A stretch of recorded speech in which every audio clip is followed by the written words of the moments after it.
ಬರಲಿರುವ ಎಸ್ಎಸ್ಎಲ್ಸಿ ವಾರ್ಷಿಕ ಪರೀಕ್ಷೆಗಳನ್ನ ಗಮನದಲ್ಲಿರಿಸಿ ಇಲ್ಲಿ ನೀಡಿರುವ ಉತ್ತರಗಳು ತೀರ ಸಂಕ್ಷಿಪ್ತವಾಗಿದ್ದರೂ ಅಷ್ಟೇ ಸಂಪೂರ್ಣತೆಯನ್ನ ಹೊಂದಿವೆ. ಪರೀಕ್ಷೆಗೆ ಸಿದ್ಧರಾಗಲು, ಉತ್ತಮ ಅಂಕ ಪಡೆಯಲು ಈ ಉತ್ತರಗಳು ನಿಮಗೆ ಸಹಕಾರಿಯಾಗಲಿವೆ. ನಮ್ಮ ಹಿಂದಿ ಕ್ಲಾಸ್ನ ಈ ಪ್ರಯತ್ನ ನಿಮಗೆ ಇಷ್ಟವಾಗಿದ್ದರೆ ತಪ್ಪದೆ ಚಾನಲ್ ಅನ್ನು ಸಬ್ಸ್ಕ್ರೈಬ್ ಮಾಡಿಕೊಳ್ಳಿ. ನಿಮ್ಮ ಅಭಿಪ್ರಾಯ, ಪ್ರಶ್ನೆಗಳು ಏನೇ ಇದ್ದರೂ ತಪ್ಪದೆ ಕಾಮೆಂಟ್ ಬಾಕ್ಸ್ನಲ್ಲಿ ತಿಳಿಸಿ. ಉತ್ತರಿಸುವ ಪ್ರಾಮಾಣಿಕ ಪ್ರಯತ್ನ ನಮ್ಮದು. ನಿಮ್ಮ ಬೆಂಬಲವಿರಲಿ. ಮೊದಲ ಪದ್ಯಪಾಠ ಮಾತೃಭೂಮಿಯಿಂದ 3 ಅಂಕಗಳ ಒಂದು ಪ್ರಶ್ನೆಯನ್ನ ಕೇಳಲಾಗುತ್ತದೆ. ಅತಿ ಮುಖ್ಯವಾದ 2 ಪ್ರಶ್ನೆಗಳನ್ನ ನಾವು ಅಭ್ಯಾಸಿಸಿದರೆ ಅವರು ಪ್ರಶ್ನೆ ಹೇಗೆ ಕೇಳಿದರೂ ಸಮರ್ಥವಾಗಿ ಉತ್ತರಿಸಬಹುದು.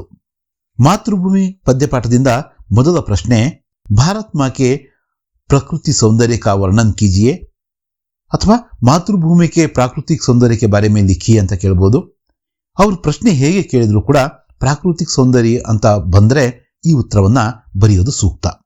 ಭಾರತ್ ಮಾँ के प्रकृति सौंदर्य मनमोहक है, यहाँ के खेत हरे भरे हैं, यहाँ के वन उपवन फल फूलों से भरे हुए हैं, इस भूमि के अंदर खनिजों की अपार संपदा भरी हुई है. ನಮ್ಮ ಮಾತೃಭೂಮಿಯ ಪ್ರಾಕೃತಿಕ ಸೌಂದರ್ಯ ಮನಮೋಹಕವಾದದ್ದು. ಇಲ್ಲಿಯ ಹೊಲ ಗದ್ದೆಗಳು ಹಸಿರಿನಿಂದ ಕಂಗೊಳಿಸುತ್ತಿವೆ. ಹಾಗೆಯೇ ಇಲ್ಲಿನ ಕಾಡುಗಳು ಮತ್ತೆ ತೋಟಗಳು ಹೂವು ಹಣ್ಣುಗಳಿಂದ ತುಂಬಿವೆ. ಇಲ್ಲಿಯ ಭೂಮಿಯ ಒಳಗಡೆ, ಇಲ್ಲಿಯ ನೆಲದ ಒಳಗಡೆ ಖನಿಜಗಳ ಅಪಾರ ಸಂಪತ್ತು ತುಂಬಿದೆ. ಇಷ್ಟನ್ನು ನಾವು ಪರೀಕ್ಷಾ ದೃಷ್ಟಿಯಿಂದ ಬರೆದ್ರೆ ಸಾಕು. 2ನೇ ಪ್ರಶ್ನೆ, ಮಾತೃಭೂಮಿ ಕಾ ಸ್ವರೂಪ ಕೈಸೆ ಸುಶೋಭಿತ है. मातृभूमि का स्वरूप अत्यंत सुशोभित है. मातृभूमि के एक हाथ में न्याय पताका है, दूसरे हाथ में ज्ञानदीप है. न्याय पताका न्याय का प्रतीक है, तो ज्ञानदीप ज्ञान का प्रतीक है. ಮಾತೃಭೂಮಿಯ ಸ್ವರೂಪ ಹೇಗೆ ಸುಂದರವಾಗಿ ಸುಶೋಭಿತವಾಗಿದೆ ಅಂತ ಪ್ರಶ್ನೆ ಕೇಳಿದರೆ, ಮಾತೃಭೂಮಿಯ ಸ್ವರೂಪ ಅತ್ಯಂತ ಸುಶೋಭಿತವಾಗಿದೆ, ಸುಂದರವಾಗಿದೆ. ಮಾತೃಭೂಮಿಯ ಒಂದು ಕೈಯಲ್ಲಿ ನ್ಯಾಯ ಪತಾಕೆ ಇದ್ರೆ ಇನ್ನೊಂದು ಕೈಯಲ್ಲಿ ಜ್ಞಾನದ ದೀವಿಗೆ ಇದೆ. ಈ ನ್ಯಾಯ ಪತಾಕೆ ನ್ಯಾಯಕ್ಕೆ ಪ್ರತೀಕವಾಗಿದ್ದರೆ ಜ್ಞಾನದ ದೀಪ ಜ್ಞಾನದ ಪ್ರತೀಕ.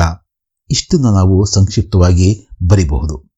2ನೇ ಪಾಠ ಕಾಶ್ಮೀರಿ ಸೇಬ್ನಿಂದ 2 ಅಂಕದ ಒಂದು ಪ್ರಶ್ನೆ, 3 ಅಂಕದ ಇನ್ನೊಂದು ಪ್ರಶ್ನೆ. ಒಟ್ಟು 5 ಅಂಕಗಳಿಗೆ ಅವರು ನಾಳೆಯ ಪರೀಕ್ಷೆಯಲ್ಲಿ ಪ್ರಶ್ನೆಗಳನ್ನ ಕೇಳಬಹುದು. ಮಾದರಿ ಪ್ರಶ್ನೆ ಪತ್ರಿಕೆಯನ್ನೇ ಆಧಾರವಾಗಿಟ್ಟು ನೋಡೋದಾದರೆ ಮೊದಲ ಪ್ರಶ್ನೆಯನ್ನು ನೋಡೋಣ. ಆಜ್ಕಲ್ ಶಿಕ್ಷಿತ ಸಮಾಜ ಮೇ ಕಿಸ್ಕೆ ಬಾರೆ ಮೇ ವಿಚಾರ ಕಿಯಾ ಜಾತಾ ಹೈ. ಇತ್ತೀಚಿನ ದಿನಗಳಲ್ಲಿ ಎಜುಕೇಟೆಡ್ ಸೊಸೈಟಿ ಏನಿದೆ, ಅಂದ್ರೆ ಓದಿರುವ ಮಂದಿ ಏನಿದ್ದಾರೆ, ಅವರು ಯಾವುದ್ರ ಬಗ್ಗೆ ಹೆಚ್ಚು ವಿಚಾರ ವಿನಿಮಯ ಮಾಡ್ತಾರೆ, ಹೆಚ್ಚು ಯಾವುದ್ರ ಬಗ್ಗೆ ಮಾತಾಡ್ತಾರೆ.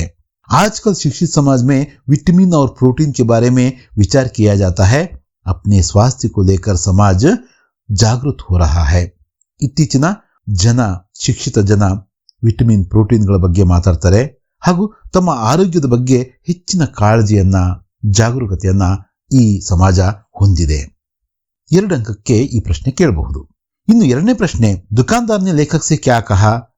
दुकानदार ने लेखक से कहा कि बाबूजी बड़े मजेदार सेब आए हैं, खास कश्मीर के, आप ले जाएं, खाकर तबीयत खुश हो जाएगी. ಅಂಗಡಿಯವನು ಲೇಖಕರಿಗೆ ಏನಂತ ಹೇಳ್ದ ಅನ್ನೋದು ಪ್ರಶ್ನೆ. ಅದಕ್ಕೆ ಉತ್ತರ ಸಂಕ್ಷಿಪ್ತವಾಗಿ ಹೀಗೆ ಬರೀಬಹುದು. ಹಣ್ಣಿನವನು ಲೇಖಕರಲ್ಲಿ ಹೀಗೆ ಹೇಳ್ದ, ಬಾಬೂಜಿಯವರೇ, ತುಂಬಾ ಮಜವಾದ ಹಣ್ಣುಗಳು ಬಂದಿದ್ದಾವೆ, ಸೇಬೆ ಹಣ್ಣುಗಳು ಇಲ್ಲಿಂದ ಬಂದಿದ್ದಾವೆ, ವಿಶೇಷವಾಗಿ ಕಾಶ್ಮೀರದಿಂದ ಬಂದಿದ್ದಾವೆ, ತಾವು ತಗೊಂಡು ಹೋಗಿ, ನೀವು ತಿಂದು ನಿಮ್ಮ ಮನಸ್ಸು ತುಂಬಾ ಖುಷಿ ಆಗುತ್ತೆ ನಿಮ್ಮ ಮನಸ್ಸಿಗೆ ಅಂತ ಆತ ಹೇಳ್ದ. ಇದು ಕೂಡ 2 ಅಂಕಕ್ಕೆ ಕೇಳಬಹುದು. ಇನ್ನೊಂದು 3ನೇ ಪ್ರಶ್ನೆ, ದುಕಾನ್ದಾರ್ನೆ ಅಪ್ನೆ ನೌಕರ್ ಸೆ ಕ್ಯಾ ಕಹಾ. ಇದು ಕೂಡ 2 ಅಂಕದ ಪ್ರಶ್ನೆನೆ. ದುಕಾನ್ದಾರ್ನೆ ಅಪ್ನೆ ನೌಕರ್ ಸೆ ಕಹಾ ಕಿ ಸುನೋ ಆಜ್ ಸೇರ್ ಕಾಶ್ಮೀರಿ ಸೇಬ್ ನಿಕಾಲ್ಲಾ ಚುನ್ಕರ್ ಲಾನಾ. ಅಂಗಡಿಯವನು ಲೇಖಕರಿಗೆ ಹೀಗೆಲ್ಲ ಹೇಳಿದ ಮೇಲೆ, ಒಪ್ಪಿಸ್ಕೊಂಡ್ಮೇಲೆ ಒಂದು ಅರ್ಧ ಕೆಜಿ, ಅಂದ್ರೆ ಆಗಿನ ಕಾಲದಲ್ಲಿ ಅರ್ಧ ಸೇರು ಅಂತಿದ್ರು ಅನ್ಸುತ್ತೆ, ಹೆಚ್ಚು ಕಡಿಮೆ ಅರ್ಧ ಕೆಜಿ ಕೊಡು ಅಂತಾರೆ ಲೇಖಕರು. ಆಗ ತನ್ನ ನೌಕರನಿಗೆ ಅಂಗಡಿಯವನಿಗೆ ಹೀಗೆ ಹೇಳ್ತಿದ್ದಾನೆ, ಕೇಳು, ಅರ್ಧ ಸೇರಿನಷ್ಟು ಕಾಶ್ಮೀರಿ ಸೇಬುಗಳನ್ನ ತಗೊಂಬ, ಹುಡುಕಿ ತಗೊಂಬ ಅಥವಾ ಆರಿಸ್ಕೊಂಡು ತಗೊಂಬ. ಆರಿಸ್ಕೊಂಡು ತಗೊಂಬ ಅಂದ್ರೆ ಲೇಖಕರಿಗೆ ಏನನ್ಸಿರುತ್ತೆ, ಒಳ್ಳೆಯವನ್ನ ನೋಡಿ ತಗೊಂಬ ಅಂತ ಹೇಳ್ತಿದ್ದಾನೆ ಅಂಗಡಿಯವನು ಅಂತ ಅವ್ರು ಅಂದ್ಕೊಂತಾರೆ. ಎಂಥ ಸೇಬೆ ಹಣ್ಣು ಕೊಟ್ಟು ಕಳಿಸ್ದ ಅಂತಕ್ಕಂಥದ್ದು ನಿಮ್ಗೆ ಗೊತ್ತು. ಮುಂದಿನ ಪ್ರಶ್ನೆಯಲ್ಲಿ ನಾವು ಅದನ್ನ ಚರ್ಚೆ ಮಾಡ್ತೀವಿ ಸಹ. 4ನೇ ಪ್ರಶ್ನೆ, ಸೇಬ್ ಕಿ ಹಾಲತ್ ಕೆ ಬಾರೆ ಮೇ ಲಿಖಿಯೇ. ಕಾಮನ್ ಆಗಿ ಈ ಪ್ರಶ್ನೆ ತುಂಬಾ ದೊಡ್ಡ ಪ್ಯಾರಾಗ್ರಾಫ್ನ ಉತ್ತರವನ್ನು ಹೊಂದಿದೆ. ಆದರೆ ನಾವಿವತ್ತು ಪರೀಕ್ಷಾ ದೃಷ್ಟಿಯಿಂದ ನೋಡ್ತಾ ಇರೋದ್ರಿಂದ ತುಂಬಾ ಸಂಕ್ಷಿಪ್ತವಾಗಿ ಇಷ್ಟು ದೊಡ್ಡ ಉತ್ತರವನ್ನ ಹೇಗೆ ಬರೀಬಹುದು, ಅದು ಕೂಡ ನಿಖರತೆಯನ್ನು ಕೂಡ ಹೊಂದಿರಬೇಕು. ಪಹಲಾ ಸೇಬ್ ಸಡಾ ಹುವಾ ಥಾ, ಮೊದಲನೇ ಸೇಬ್ ಏನಾಗಿತ್ತು, ಕೊಳೆತೋಗಿತ್ತು. ದೂಸರಾ ಭಿ ಆಧಾ ಸಡಾ ಹುವಾ ಥಾ, ಎರಡನೇದು ಕೂಡ ಅದು ಕೂಡ ಒಂದು ಅರ್ಧ ಕೊಳೆತಿತ್ತು. ತೀಸರಾ ಸೇಬ್ ದಬ್ಕರ್ ಪಿಚಕ್ ಗಯಾ ಥಾ, ಮೂರನೇ ಸೇಬು ಒಂಥರ ಒತ್ತರಿಸ್ದಂಗಾಗ್ಬಿಟ್ಟು ಏನೋ ವಿರೂಪಗೊಂಡಿತ್ತು. ಚೌಥೆ ಸೇಬ್ ಮೇ ಸುರಾಖ್ ಥಾ, ನಾಲ್ಕನೇ ಸೇಬಲ್ಲಿ ಒಂದು ರಂಧ್ರ ಇತ್ತು. ಯಾವ ರೀತಿ ಆ ಬೋರೆ ಹಣ್ಣಲ್ಲಿ ಇರುತ್ತಲ್ಲ, ಬಾರೆಹಣ್ಣು ಅಂತೀವಿ, ಅದರಲ್ಲಿ ಇದ್ದಂಗೆ ಇದರಲ್ಲೂ ಕೂಡ ಒಂದು ರಂಧ್ರ ಇತ್ತು. ಏಕ್ ಸೇಬ್ ಭಿ ಖಾನೆ ಲಾಯಕ್ ನಹಿ ಥಾ, ಹಾಗಾಗಿ ಯಾವ ಸೇಬು ಕೂಡ ತಿನ್ನೋದಕ್ಕೆ ಯೋಗ್ಯವಾಗಿ ಇರಲಿಲ್ಲ. ಇಷ್ಟನ್ನು ಬರೆದ್ರೆ ಆ ನಿಗದಿತ ಅಂಕಗಳಿಂದಲೋ ಸಂಪೂರ್ಣವಾಗಿ ನಾವು ಪಡಿಬಹುದು. ಇನ್ನು ಮೊನ್ನೆಯ ಮಾದರಿ ಪ್ರಶ್ನೆ ಪತ್ರಿಕೆಯಲ್ಲಿ ಇನ್ನೊಂದು ಪ್ರಶ್ನೆ ಕೂಡ ಕೇಳಿದ್ರು.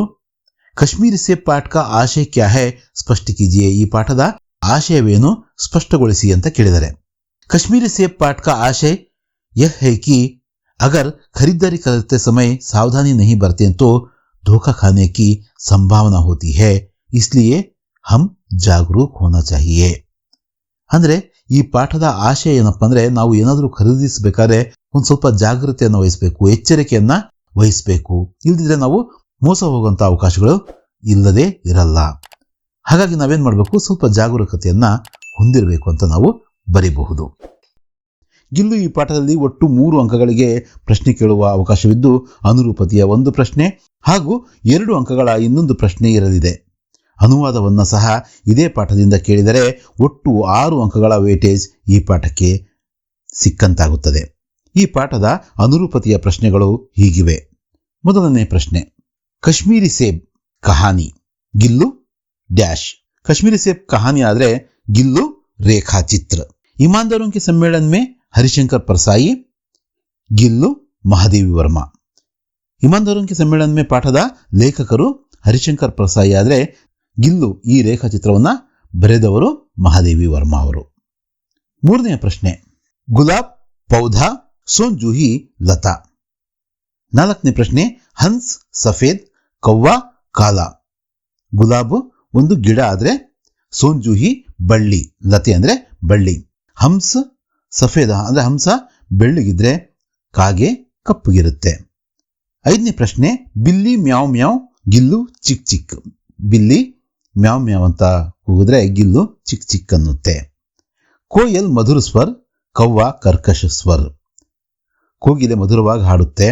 ಹಾಗೇನೆ ಕಾಗೆ ಸಹ ಅದರ ಪಾಡಿಗದು ಒಂದು ಸ್ವರನೇ, ಅದನ್ನು ನಾವು ಕರ್ಕಶ ಅಂತ ಭಾವಿಸ್ತೀವಿ, ಅದರಿಂದ ಕರ್ಕಶ ಸ್ವರ ಅಂತ ಬರಿಬೇಕು. ಹಾಗೇನೆ 7ನೇ ಪ್ರಶ್ನೆ, ಗಿಲ್ಲು ಕಿ ಪ್ರಿಯಲತಾ ಸೋಂಜುಹಿ ಗಿಲ್ಲು ಕ ಪ್ರಿಯ ಖಾದ್ಯ ಕಾಜು.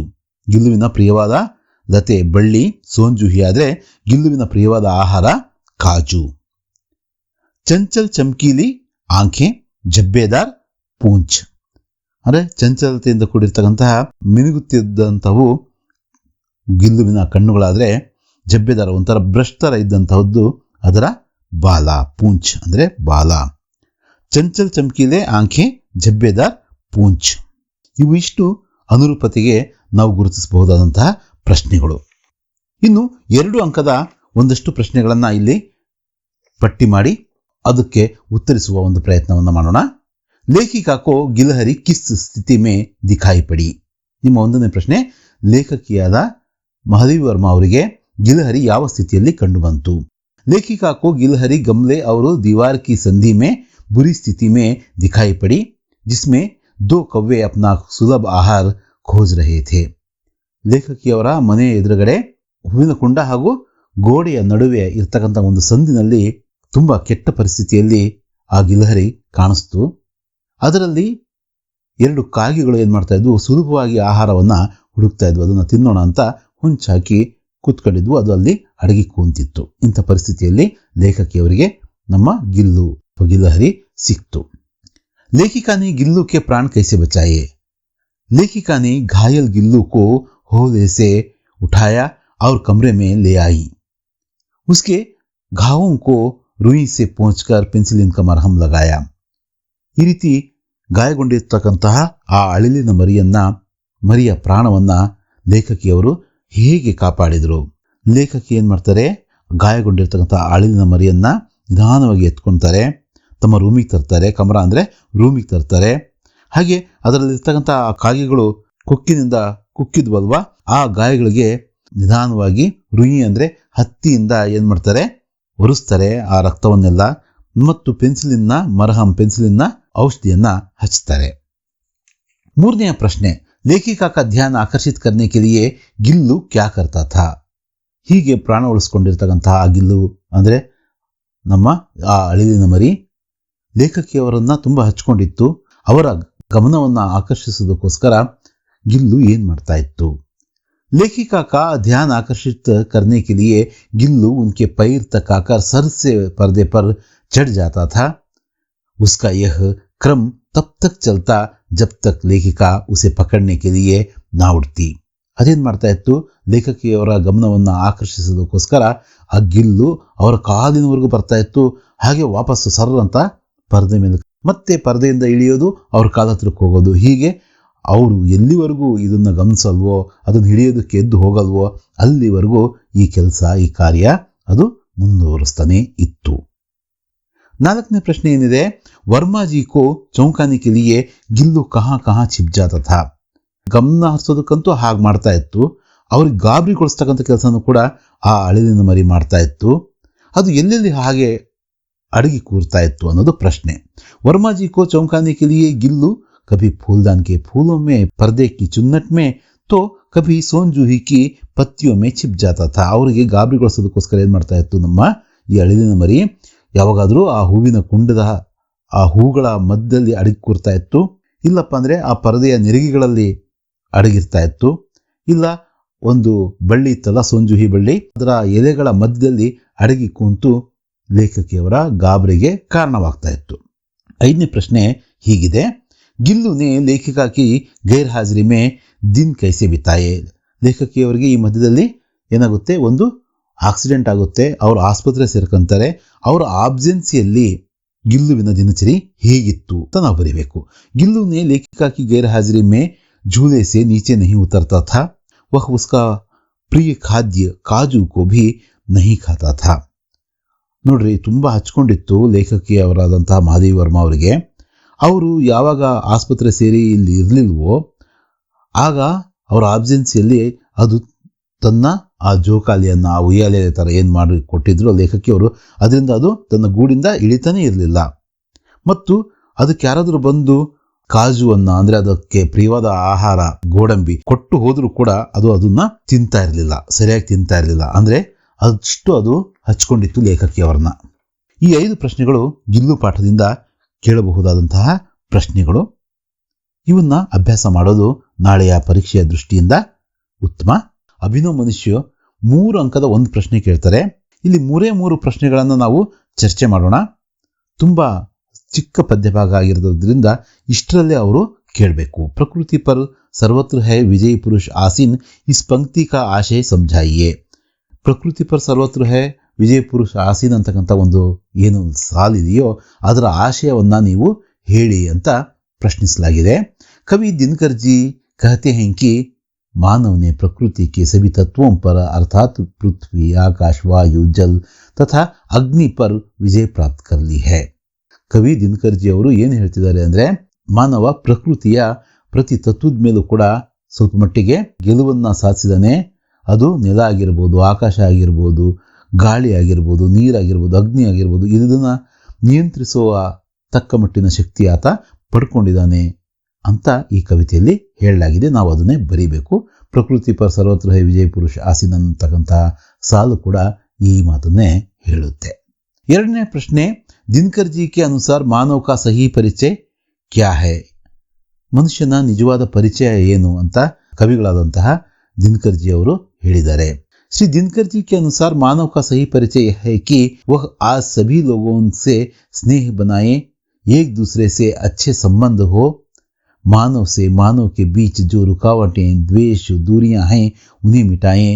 यही मानव का सही परिचय है. ದಿನಕರ್ ಜಿ ಅವರ ಪ್ರಕಾರ ಮನುಷ್ಯನ ನಿಜವಾದ ಪರಿಚಯ ಯಾವುದಂದ್ರೆ, ಅವನು ಎಲ್ಲರೊಂದಿಗೂ ಕೂಡ ಸ್ನೇಹದಿಂದ, ವಿಶ್ವಾಸದಿಂದ ಒಳ್ಳೆಯ ಸಂಬಂಧಗಳನ್ನು ಸ್ಥಾಪಿಸ್ಕೋಬೇಕು. ಮನುಷ್ಯನಾಗಿ ಮನುಷ್ಯನ ಮಧ್ಯದಲ್ಲಿರ್ತಕ್ಕಂಥ ಈ ಅಡ್ಡಗೋಡೆಗಳನ್ನ, ದ್ವೇಷವನ್ನ, ಈ ನಮ್ಮಲ್ಲಿರ್ತಕ್ಕಂಥ ಪರಸ್ಪರ ಅವಿಶ್ವಾಸವನ್ನ, ನಾವೇನಂತೀವಿ ಹತ್ರದಲ್ಲಿದ್ದರೂ ಕೂಡ ದೂರ ಇರುತ್ತಲ್ಲ ಮಾನಸಿಕವಾಗಿ, ಆ ದೂರಗಳನ್ನು ನಾವೇನು ಮಾಡಬೇಕು, ಅಳಿಸಿ ಹಾಕಬೇಕು. ನಾವೆಲ್ಲರೂ ಕೂಡ ಪ್ರೀತಿ ವಿಶ್ವಾಸದಿಂದ ಇರಬೇಕು ಅಂತಕ್ಕಂಥದ್ದು ನಿಜವಾದ ಮನುಷ್ಯನ ಪರಿಚಯ ಅಂತ ಕವಿ ಶ್ರೀ ದಿನಕರ್ಜಿಯವರು ಹೇಳಿದ್ದಾರೆ. ಮೂರನೇ ಪ್ರಶ್ನೆ, ಅಭಿನವ್ ಮನುಷ್ಯ ಕವಿತಾ ಕಾ ದೂಸರಾ ಕೌನ್ ಸಾ ಶೀರ್ಷಕ್ ಹೋ ಸಕ್ತಾ ಹೈ, ಕ್ಯೋं? ಈ ಪ್ರಶ್ನೆ ಕೇಳುವ ಅವಕಾಶ ತುಂಬ ಕಡಿಮೆ, ಆದರೂ ಕೂಡ ಹೇಳೋಕ್ಕಾಗಲ್ಲ, ನೋಡ್ಕೊಳ್ಳೋಣಂತೆ. ಏನಿದೆ, ಅಭಿನವ್ ಮನುಷ್ಯ ಕವಿತೆಗೆ ಇನ್ನೊಂದು ಹೆಸರು, ಇನ್ನೊಂದು ಶೀರ್ಷಿಕೆಯನ್ನು ಇಡೋದಾದರೆ ಯಾವ್ದು ಇಡ್ತಾ ಇದ್ರಿ ಮತ್ತು ಹೇಗೆ? ಇದನ್ನು ನಾವು ಭಾಳ ಐಡಿಯಾದಿಂದ, ಅಂದರೆ ನಾವು ಒಂದು ಸಾಲನ್ನು ನೆನಪಿಟ್ಕೊಂಡ್ರೆ ಇನ್ನೊಂದು ಸಾಲನ್ನು ಬರೆದು ಬಿಡಬಹುದು, ಆ ರೀತಿ ಫ್ರೇಮ್ ಮಾಡಲಾಗಿದೆ ಇಲ್ಲಿ ಉತ್ತರನ. ಅಭಿನವ್ ಮನುಷ್ಯ ಕವಿತಾ ಕಾ ದೂಸರಾ ಶೀರ್ಷಕ್ ಆಧುನಿಕ ಮನುಷ್ಯ, ಯಾಂತ್ರಿಕ್ ಜೀವನ್, ಸಹಿ ಮಾನವ್ ಸೆ ಪರಿಚಯ ಆದಿ ಹೋ ಸಕ್ತಾ ಹೈ. ಅಂದರೆ ಅಭಿನವ್ ಮನುಷ್ಯ ಈ ಕವಿತೆಯ ಬೇರೆ ಶೀರ್ಷಿಕೆ ಯಾವುದಾಗ್ಬೋದಪ್ಪ ಅಂದರೆ ಆಧುನಿಕ ಮನುಷ್ಯ ಅಂತ ಆಗ್ಬೋದು, ಇಲ್ಲ ಯಾಂತ್ರಿಕ ಜೀವನ ಅಂತ ಆಗ್ಬೋದು, ಇಲ್ಲ ನಿಜವಾದ ಮನುಷ್ಯನ ಪರಿಚಯ. ಈ ಮೂರರಲ್ಲಿ ಯಾವುದಾದ್ರೂ ಒಂದು ಶೀರ್ಷಿಕೆ ಆಗ್ಬೋದು ಅಂತ ಮೊದಲು ಹೇಳಿ, ಕ್ಯೋಂಕಿ ಯಾಕೆ ಅಂತಲೂ ಕೇಳಿದ ನೋಡ್ರಿ, ಕ್ಯೋಂ ಅಂತ ಕೇಳಿದಾರೆ ಅಲ್ಲಿ ಪ್ರಶ್ನೆಯಲ್ಲಿ. ಕ್ಯೋಂಕಿ ಇಸ್ ಕವಿತಾ ಮೇ, ನೋಡ್ರಿ ಅವನ್ನೇ ಮೇಲಿರ್ತಕ್ಕಂಥ ಆ ಪದಗಳನ್ನೇ ಬಳಸಿ ನಾವೇನು ಮಾಡೋಣ, ಮತ್ತೆ ಅದನ್ನು ಯಾಕೆ ಅಂತಕ್ಕಂಥದ್ದಕ್ಕೆ ಉತ್ತರಿಸ್ತಾ ಇದ್ದೀವಿ. ಆಧುನಿಕ ಮನುಷ್ಯ ಕಾ ಯಾಂತ್ರಿಕ ಜೀವನ್ ಕೋ ದರ್ಶಾಯ ಗಯಾ ಹೈ. ಯಾಕಂದರೆ ಈ ಕವಿತೆಯಲ್ಲಿ ಆಧುನಿಕ ಮನುಷ್ಯನ ಯಾಂತ್ರಿಕ ಜೀವನವನ್ನು ಇಲ್ಲಿ ಹೇಳಲಾಗಿದೆ. ಅವರು ಸಹಿ ಮಾನವ ಸೆ ಪರಿಚಯ ಹೋನೆ ಕಿ ಬಾತ್ ಕಹಿ ಗಯಿ ಹೈ. ಅಷ್ಟೇ ಹೇಳಲಾಗಿಲ್ಲ, ನಿಜವಾದ ಮನುಷ್ಯತ್ವದ ಪರಿಚಯ ಹೀಗಿರಬೇಕು ಅನ್ನೋ ಮಾತು ಕೂಡ ಈ ಪದ್ಯದಲ್ಲಿ ಅಥವಾ ಈ ಕವಿತೆಯಲ್ಲಿ ಹೇಳಲಾಗಿದೆ. ಅದನ್ನು ನಾವಿಲ್ಲಿ ಬರೀಬೇಕು. ಹೀಗೆ ನಾವು ಎಷ್ಟೇ ದೊಡ್ಡ ಉತ್ತರ ಆಗಿರಲಿ, 3-4 ಸಾಲಿನ ಒಂದು ಪ್ಯಾರಾಗ್ರಾಫ್ ಅಷ್ಟು ಉತ್ತರವನ್ನು ನಾವು ತುಂಬ ಸುಲಭವಾಗಿ ಹಾಗೆಯೇ ನಿಖರವಾಗಿ ಬರೆಯೋ ಒಂದು ಅಭ್ಯಾಸವನ್ನು ಮಾಡ್ಕೊಳ್ಳೋಣ. ಮೇರಾ ಬಚ್ಪನ್ ಪಾಠದ ಪರೀಕ್ಷಾ ದೃಷ್ಟಿಯಿಂದ ಅತಿ ಮುಖ್ಯವಾದ ಪ್ರಶ್ನೆಗಳನ್ನು ಚರ್ಚಿಸೋಣ. ಒಟ್ಟು 5 ಅಂಕಗಳ ವೇಟೇಜ್ ಹೊಂದಿರುವ ಪಾಠವಿದು. ಒಂದು ಅನುರೂಪತೆಯ ಪ್ರಶ್ನೆ, ಒಂದು ವಾಕ್ಯದ ಒಂದು ಪ್ರಶ್ನೆ ಹಾಗೂ 3-4 ವಾಕ್ಯಗಳ ಉತ್ತರ ಬಯಸುವ 3 ಅಂಕದ ಪ್ರಶ್ನೆ. ಮೊದಲು ಅನುರೂಪತೆಯ ಪ್ರಶ್ನೆಗಳ ಬಗ್ಗೆ ತಿಳಿಯೋಣ. ಮೊದಲ ಪ್ರಶ್ನೆ, ಕಲಾಂಜಿ ಕಿ ಮಾತಾ ಆಶಿಯಮ್ಮ, ಕಲಾಂಜಿ ಕೆ ಪಿತಾ ಜೈನುಲಾಬ್ದೀನ್. ಕಲಾಂಜಿಯವರ ತಾಯಿ ಆಶಿಯಮ್ಮ ಆದರೆ ಕಲಾಂಜಿಯವರ ತಂದೆ ಯಾರು ಅಂತ ಜೈನುಲಾಬ್ದೀನ್ ಅಂತ ಬರೀಬೇಕು. ಗಿಲ್ಲು ರೇಖಾಚಿತ್ರ ಮೇರಾ ಬಚ್ಪನ್ ಆತ್ಮಕಥಾ.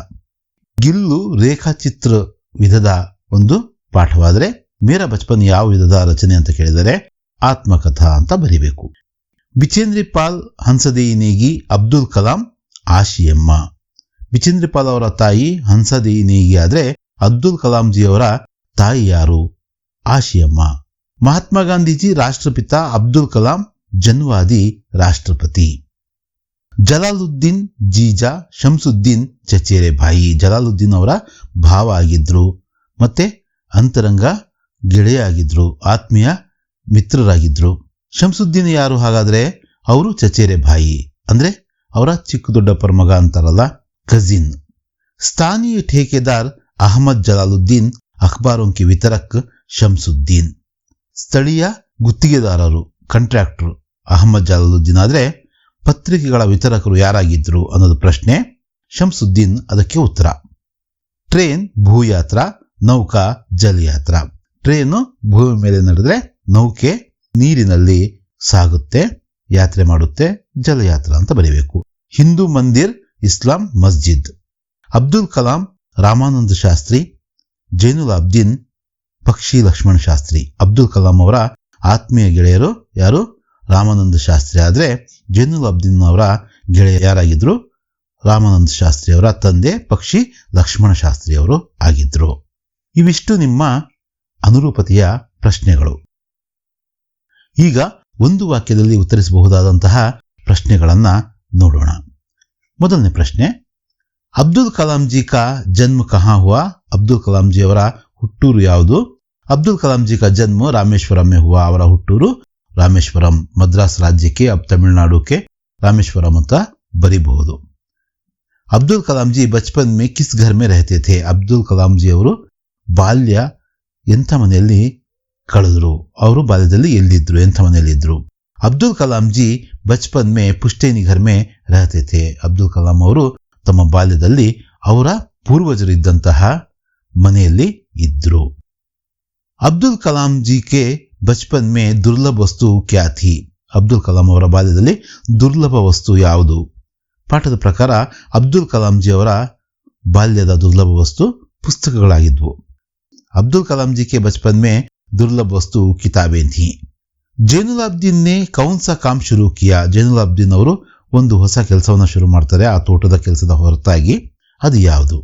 ಜೈನುಲಾಬ್ದೀನ್ ನೇ ಲಕ್ಡಿ ಕೆ ನಾವೆ ಬನಾನೆ ಕಾ ಕಾಮ್ ಶುರು ಕಿಯಾ. ಜೈನುಲಾಬ್ದೀನ್ ಅವರು ಅದೇ ಜಲಾಲುದ್ದೀನ್ ಅವರ ಜೊತೆ ಸೇರಿ ಹಲಗೆಗಳಿಂದ ನೌಕೆಗಳನ್ನು ತಯಾರಿಸ್ತಕ್ಕಂಥ ಕೆಲಸವನ್ನ ಶುರು ಮಾಡ್ತಾರೆ.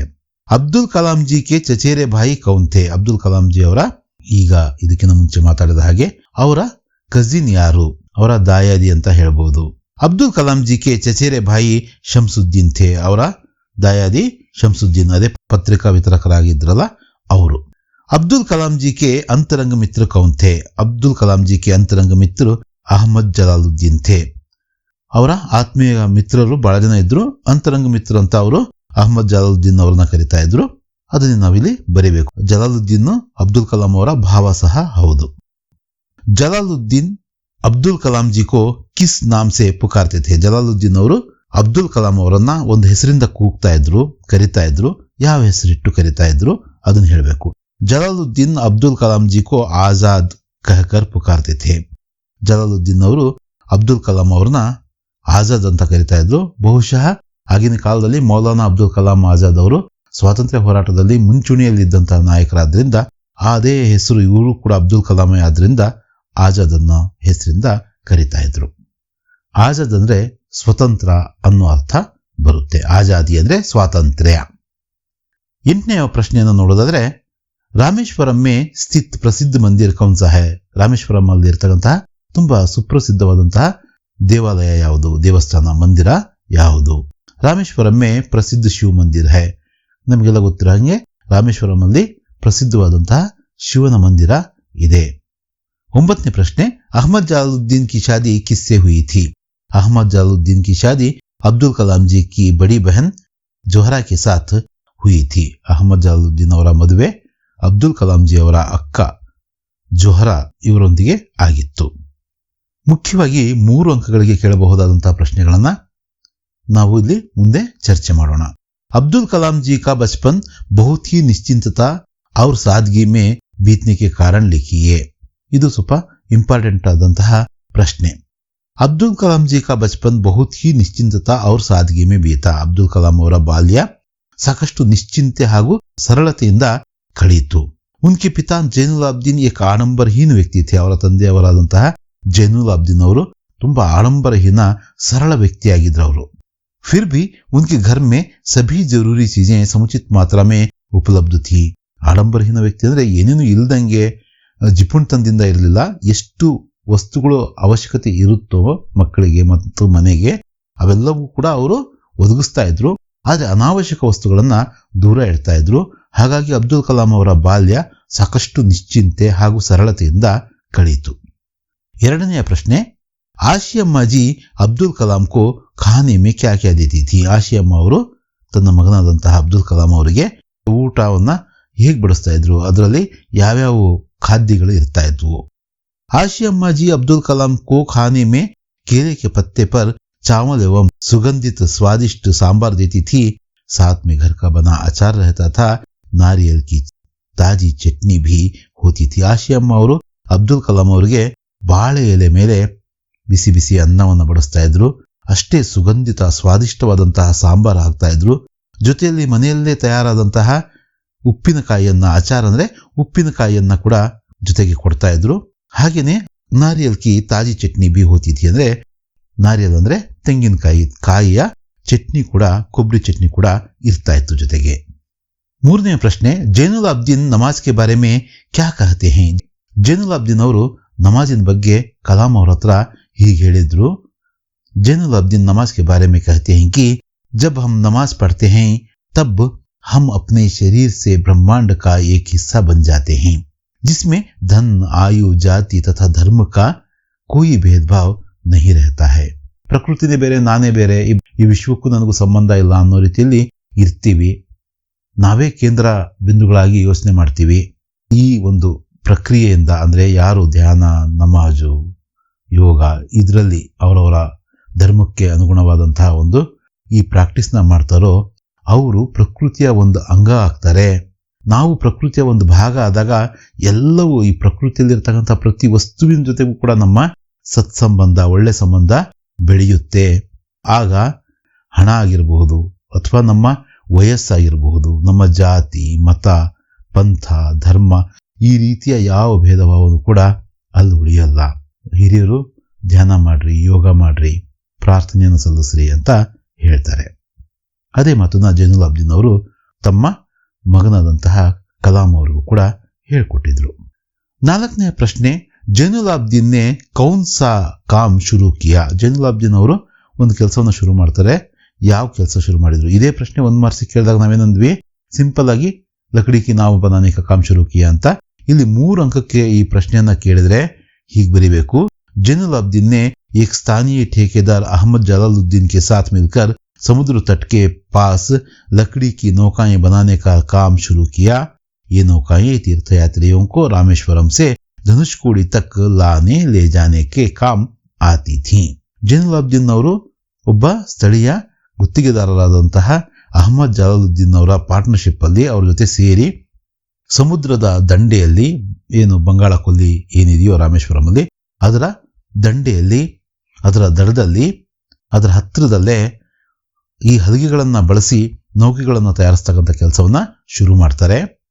ಈ ನೌಕೆಗಳ ಮುಖ್ಯ ಕೆಲಸ ಏನಾಗಿತ್ತಪ್ಪ ಅಂದ್ರೆ, ತೀರ್ಥಯಾತ್ರೆಗೆ ಯಾರು ಬರ್ತಾರೋ ರಾಮೇಶ್ವರಂಗೆ, ಅವರನ್ನ ರಾಮೇಶ್ವರಂನಿಂದ ಧನುಷ್ಕೋಡಿವರೆಗೂ ಕರ್ಕೊಂಡು ಬರ್ತಕ್ಕಂಥ ಲಾನೆ ಲೇಜಾನೆ ಅಂದ್ರೆ ಅಲ್ಲಿಂದ ಕರ್ಕೊಂಡೋಗಿ ಬಿಡ್ತಕ್ಕಂಥ ಒಂದು ಕೆಲಸವನ್ನ ಈ ನೌಕೆಗಳು ಮಾಡ್ತಾ ಇದ್ವು, ಈ ದೋಣಿಗಳು ಮಾಡ್ತಾ ಇದ್ವು. 5ನೇ ಪ್ರಶ್ನೆ, ಕೊನೆಯ ಪ್ರಶ್ನೆ, ಶಂಸುದ್ದೀನ್ ಅಖಬಾರೋं की वितरण का कार्य कैसे करते थे? ಶಂಸುದ್ದೀನ್ ಅವರು ಇವರ ಚಚೇರೆ ಭಾಯಿ ಅಂದ್ರೆ ಇವರ ಕಸಿನ್ ಬ್ರದರ್, ಅವರು ಈ ಪತ್ರಿಕಾ ವಿತರಣೆಯ ಕೆಲಸವನ್ನ ಮಾಡ್ತಾ ಇದ್ರಲ್ಲ, ಅವ್ರು ಹೇಗೆ ಅದನ್ನ ಮಾಡ್ತಾ ಇದ್ರು? शमसुद्दीन अब्दुल कलाम जी के चचेरे भाई थे. वे रामेश्वरम में अखबारों के एकमात्र वितरक थे. अखबार पाम्बन से रामेश्वरम के स्टेशन पर सुबह की ट्रेन से पहुंचते थे. इस अखबार एजेंसी को शमसुद्दीन अकेले ही चलाते थे. अखबार की कुल 1000 प्रतियां बिकती थीं. 1,000 ಪ್ರತಿಗಳನ್ನ ಅವರು ರಾಮೇಶ್ವರಂ ಅಲ್ಲಿ ಪತ್ರಿಕೆಗಳನ್ನ ಹಂಚ್ತಾ ಇದ್ರು. ಆ ಕೆಲಸವನ್ನು ಅವರೊಬ್ಬರೇ ಮಾಡ್ತಾ ಇದ್ರು. ರಾಮೇಶ್ವರಂಗೆ ಪಾಂಬನ್ ಅನ್ನೋ ಸ್ಟೇಷನ್ ನಿಂದ ಈ ಪತ್ರಿಕೆಗಳು ಬರ್ತಾ ಇದ್ವು. ಬೆಳಗ್ಗೆ ಆ ರೈಲ್ವೆ ಸ್ಟೇಷನ್ಗೆ ಬಂದು ತಲುಪ್ತಾ ಇದ್ವು. ಅವರು ರಾಮೇಶ್ವರಂನಲ್ಲಿ ಪತ್ರಿಕಾ ವಿತರಕರು ಒಬ್ಬರೇ ಇದ್ರು, ಅವರು ಶಂಸುದ್ದೀನ್ ಅವರು. ಈ ಪಾಠವು ಒಟ್ಟು 3 ಅಂಕಗಳ ವೇಟೇಜ್ ಹೊಂದಿದ್ದು, ಮುಖ್ಯವಾದ 6 ಪ್ರಶ್ನೆಗಳಿಗೆ ಇಲ್ಲಿ ಉತ್ತರಿಸೋಣ. ಅವುಗಳಲ್ಲೇ ಒಂದನ್ನ ಪರೀಕ್ಷೆಗೆ ಕೇಳಬಹುದು. ಮೊದಲ ಅತಿ ಮುಖ್ಯ ಪ್ರಶ್ನೆ ಇದು. पंडित राजकिशोर के मानवीय व्यवहार का परिचय दीजिए. पंडित राजकिशोर के मानवीय व्यवहार का परिचय. राजकिशोर एक मानवतावादी हैं. वे मजदूरों के लिए काम करते थे. उन्होंने बसंत की स्थिति को देखकर उससे छलनी को खरीदते हैं. बसंत की ईमानदारी को पहचानते हैं. बसंत के लिए चिकित्सा की व्यवस्था करते हैं. ರಾಜಕಿಶೋರ್ ಅವರ ಮಾನವೀಯ ವ್ಯವಹಾರಗಳ ಬಗ್ಗೆ ತಿಳಿಸಿ ಅಂತ ಇಲ್ಲಿ ಕೇಳಲಾಗಿದೆ. ಪಾಯಿಂಟ್ ವೈಸ್ ಆನ್ಸರ್ ಮಾಡೋಣ, ನೆನಪಿರುತ್ತೆ. ಬಹು ಮುಖ್ಯವಾದಂತಹ ಪ್ರಶ್ನೆ ಈ ಪಾಠದಲ್ಲಿ ಇದು. ರಾಜಕಿಶೋರ್ ಅವರು ಮಾನವತಾವಾದಿಯಾಗಿದ್ರು, ಮಾನವೀಯ ಗುಣಗಳನ್ನು ಹೊಂದಿದ್ರು.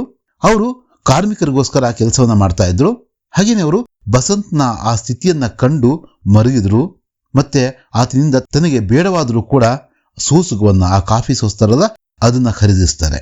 ಮತ್ತೆ ಅವರಲ್ಲಿ ಬಸಂತ್ನಲ್ಲಿರ್ತಕ್ಕಂತಹ ಪ್ರಾಮಾಣಿಕತೆಯನ್ನ ಗುರುತಿಸುವ ಶಕ್ತಿ ಇತ್ತು.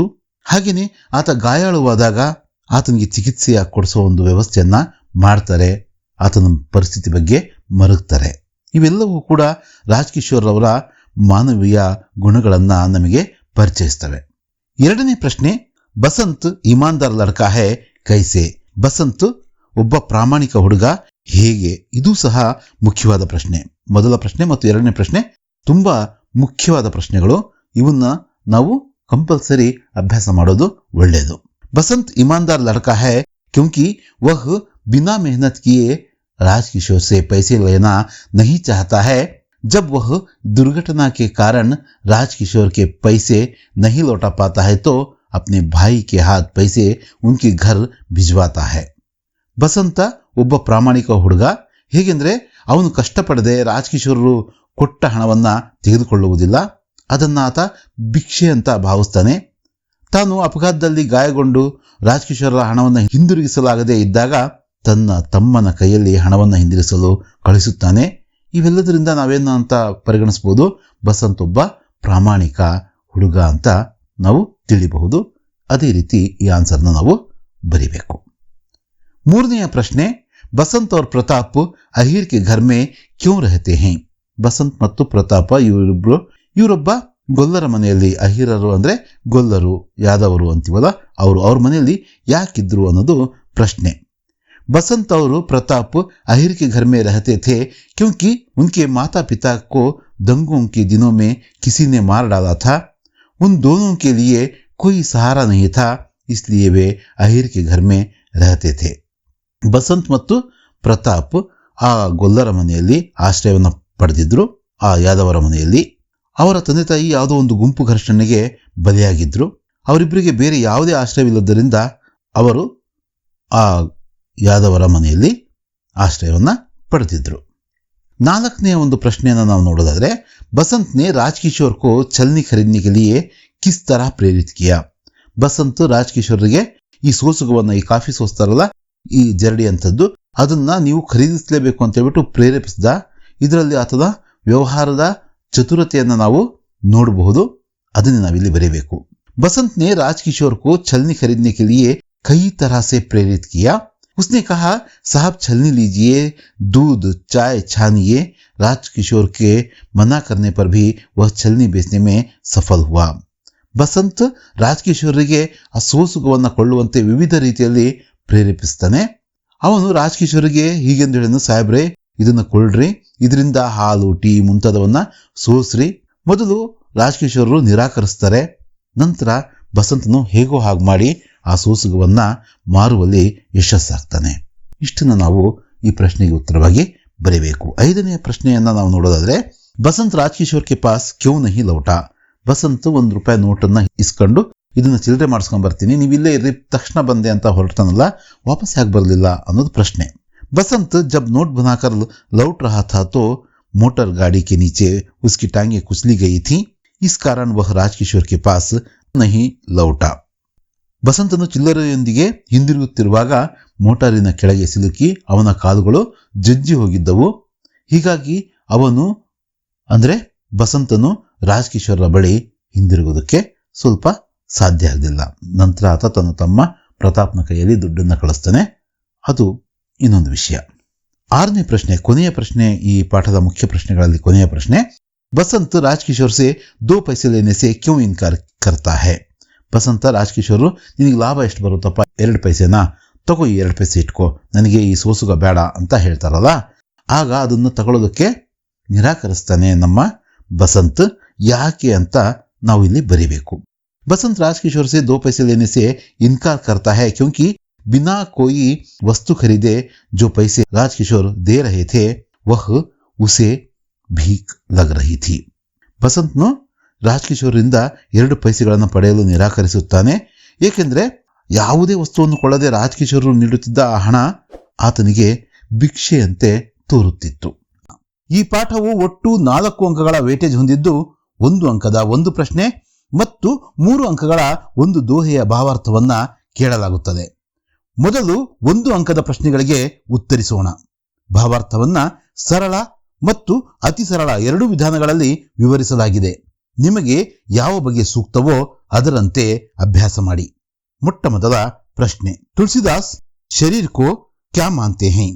ತುಳಸಿದಾಸ್ ಶರೀರ್ ಕೋ ಸಮಾಜ್ ಕೆ ಸಮಾನ್ ಮಾನ್ತೆ ಹೈ. ತುಳಸಿದಾಸರು ದೇಹವನ್ನು ಏನೆಂದು ಭಾವಿಸುತ್ತಾರೆ? ತುಳಸಿದಾಸರು ದೇಹವನ್ನು ಸಮಾಜಕ್ಕೆ ಸಮಾನ ಎಂದು ಭಾವಿಸುತ್ತಾರೆ. ಮುಖಿಯಾ ಕೋ ಕಿಸ್ಕೆ ಸಮಾನ್ ರಹನಾ ಹೈ? ಮುಖಿಯಾ ಕೋ ಮುಖ್ಗೆ ಸಮಾನ್ ರಹನಾ ಹೈ. ಮುಖಂಡನು ಯಾರಿಗೆ ಸಮಾನವಾಗಿರಬೇಕು? ಮುಖಂಡನು ಬಾಯಿಯಂತೆ ಇರಬೇಕು. हंस का गुण कैसा होता है? हंस का गुण सही को पहचानने वाला होता है. वह दूध में मिले पानी को छोड़कर सिर्फ दूध को स्वीकार करता है. ಹಂಸದ ಗುಣ ಯಾವುದು ಅನ್ನೋದು ಪ್ರಶ್ನೆ. ಹಂಸದ ಗುಣವು ಸೂಕ್ತವಾದುದನ್ನು, ಸರಿಯಾದುದನ್ನು ಆಯ್ದುಕೊಳ್ಳುವುದಾಗಿದೆ. ಅದು ಹಾಲಿನಲ್ಲಿ ಬೆರೆತ ನೀರನ್ನು ಬಿಟ್ಟು ಹಾಲನ್ನು ಮಾತ್ರ ಸ್ವೀಕರಿಸುತ್ತದೆ. ಮುಖ್ ಕಿಸ್ಕಾ ಪಾಲನ್ ಪೋಷಣ್ ಕರ್ತಾ ಹೈ? ಮುಖ್ ಸಾರೆ ಶರೀರ್ ಕಾ ಪಾಲನ್ ಪೋಷಣ್ ಕರ್ತಾ ಹೈ. ಬಾಯಿ ಯಾವುದನ್ನು ಪೋಷಿಸುತ್ತದೆ? ಬಾಯಿ ಇಡೀ ದೇಹವನ್ನ, ಶರೀರವನ್ನ ಪೋಷಿಸುತ್ತದೆ. ದಯಾ ಕಿಸ್ಕಾ ಮೂಲ ಹೈ? ದಯಾ ಧರ್ಮ ಕಾ ಮೂಲ ಹೈ. ದಯೆ ಯಾವುದರ ಮೂಲವಾಗಿದೆ? ಉತ್ತರ, ದಯೆಯು ಧರ್ಮದ ಮೂಲವಾಗಿದೆ. ತುಳಸಿದಾಸ್ ಕಿಸ್ ಶಾಖಾ ಕೆ ಕವಿ ಹೈ? ತುಳಸಿದಾಸ್ ರಾಮ್ ಭಕ್ತಿ ಶಾಖಾ ಕೆ ಕವಿ ಹೈ. ಯಾವ ಶಾಖೆಯ ಕವಿ ತುಳಸಿದಾಸರು? ತುಳಸಿದಾಸರು ರಾಮ್ ಭಕ್ತಿ ಶಾಖೆಯ ಅಥವಾ ಪಂಥದ ಕವಿಗಳು. तुलसीदास के माता पिता के नाम क्या थे? तुलसीदास के माता पिता के नाम हुलसी और आत्माराम थे. तुलसीदास जी का बचपन का नाम क्या था? तुलसीदास जी का बचपन का नाम राम बोला था. ತುಳಸಿದಾಸರ ಬಾಲ್ಯದ ಹೆಸರೇನು? ತುಳಸಿದಾಸರ ಬಾಲ್ಯದ ಹೆಸರು ರಾಮ್ ಬೋಲಾ ಎಂದು. तुलसीदास के अनुसार विपत्ति के साथी कौन है? तुलसीदास जी के अनुसार विपत्ति के साथी विद्या, विनय, विवेक, साहस, सुकृति, सुसत्यव्रत होना और एक राम पे यानी एक भगवान पे भरोसा करना, ये सभी हमारे विपत्ति के साथी हैं. ಅಂದ್ರೆ ತುಳಸಿದಾಸರ ಪ್ರಕಾರ ಕಷ್ಟದಲ್ಲಿ ನಮ್ಮ ಜೊತೆಗಿರುವವರು ಯಾರು ಅಂತ ಕೇಳಿದರೆ ವಿದ್ಯೆ, ವಿನಯ, ವಿವೇಕ, ಸಾಹಸದ ಪ್ರವೃತ್ತಿ, ಸುಕೃತಿ ಅಂದ್ರೆ ಒಳ್ಳೆ ಕೆಲಸ, ಮತ್ತೆ ನಾವು ಸತ್ಯವಂತರಾಗೋದು, ಮತ್ತೆ ರಾಮನಲ್ಲಿ ವಿಶ್ವಾಸ ಇರಿಸೋದು, ಭಗವಂತನಲ್ಲಿ ವಿಶ್ವಾಸವನ್ನು ಇರಿಸೋದು, ಇವೆಲ್ಲವೂ ಕೂಡ ನಮಗೆ ಕಷ್ಟ ಕಾಲಕ್ಕೆ ಸಹಾಯವನ್ನ ಮಾಡ್ತವೆ ಅಂತ ನಾವು ಬರಿಬಹುದು. 10ನೇ ಪ್ರಶ್ನೆ, ಕೊನೆಯ ಪ್ರಶ್ನೆ. ಪಾಪ್ ಕಾ ಮೂಲ್ ಕ್ಯಾ ಹೈ? ಪಾಪ್ ಕಾ ಮೂಲ್ ಅಭಿಮಾನ್ ಹೈ. ಪಾಪದ ಮೂಲ ಯಾವುದು? ದಯೆ ಹೇಗೆ ಧರ್ಮಕ್ಕೆ ಮೂಲನೋ ಹಾಗೇನೆ ಪಾಪದ ಮೂಲ ಸ್ವಾರ್ಥ ಅಂತ ನಾವು ಬರಿಬಹುದು. ಈಗ ಒಂದೊಂದೇ ದೋಹೆಯನ್ನ ನಾವು ಅದರ ಭಾವಾರ್ಥಗಳೊಂದಿಗೆ ತಿಳಿಯುವ ಪ್ರಯತ್ನವನ್ನು ಮಾಡೋಣ. ಮೊದಲ ದೋಹ ಹೀಗಿದೆ.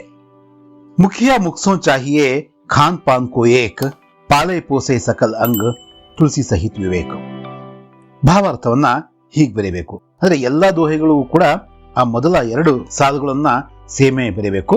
ಉಳಿದಿರ್ತಕ್ಕಂಥದ್ದನ್ನ ನಾವು ದೋಹೆಯಲ್ಲಿರ್ತಕ್ಕಂಥ ಪದಗಳನ್ನೇ ಬಳಸಿಕೊಂಡು ತುಂಬಾ ಸರಳವಾಗಿ ಅದರ ಭಾವಾರ್ಥವನ್ನು ಬರೆಯುವ ಅಭ್ಯಾಸವನ್ನ ಮಾಡೋಣ. इस दोहे को श्री तुलसीदास जी से कृत तुलसी के दोहे से लिया गया है. प्रस्तुत दोहे में श्री तुलसीदास जी कह रहे हैं कि मुखिया मुख के समान होना चाहिए. जैसे मुख खुद अपना कार्य करके शरीर के सारे अंगों का पालन पोषण करता है, वैसे ही मुखिया के काम का फल सबको मिलना चाहिए. उसके कार्य से मिले सत्फल सब में बांटना चाहिए. ಶ್ರೀ ತುಳಸಿದಾಸರು ಈ ದೋಹೆಯಲ್ಲಿ ಮುಖ್ಯಸ್ಥನ ಗುಣಲಕ್ಷಣಗಳನ್ನ ತಿಳಿಸುತ್ತಿದ್ದಾರೆ. ಮುಖ್ಯಸ್ಥ ಬಾಯಿಯಂತಿರಬೇಕು.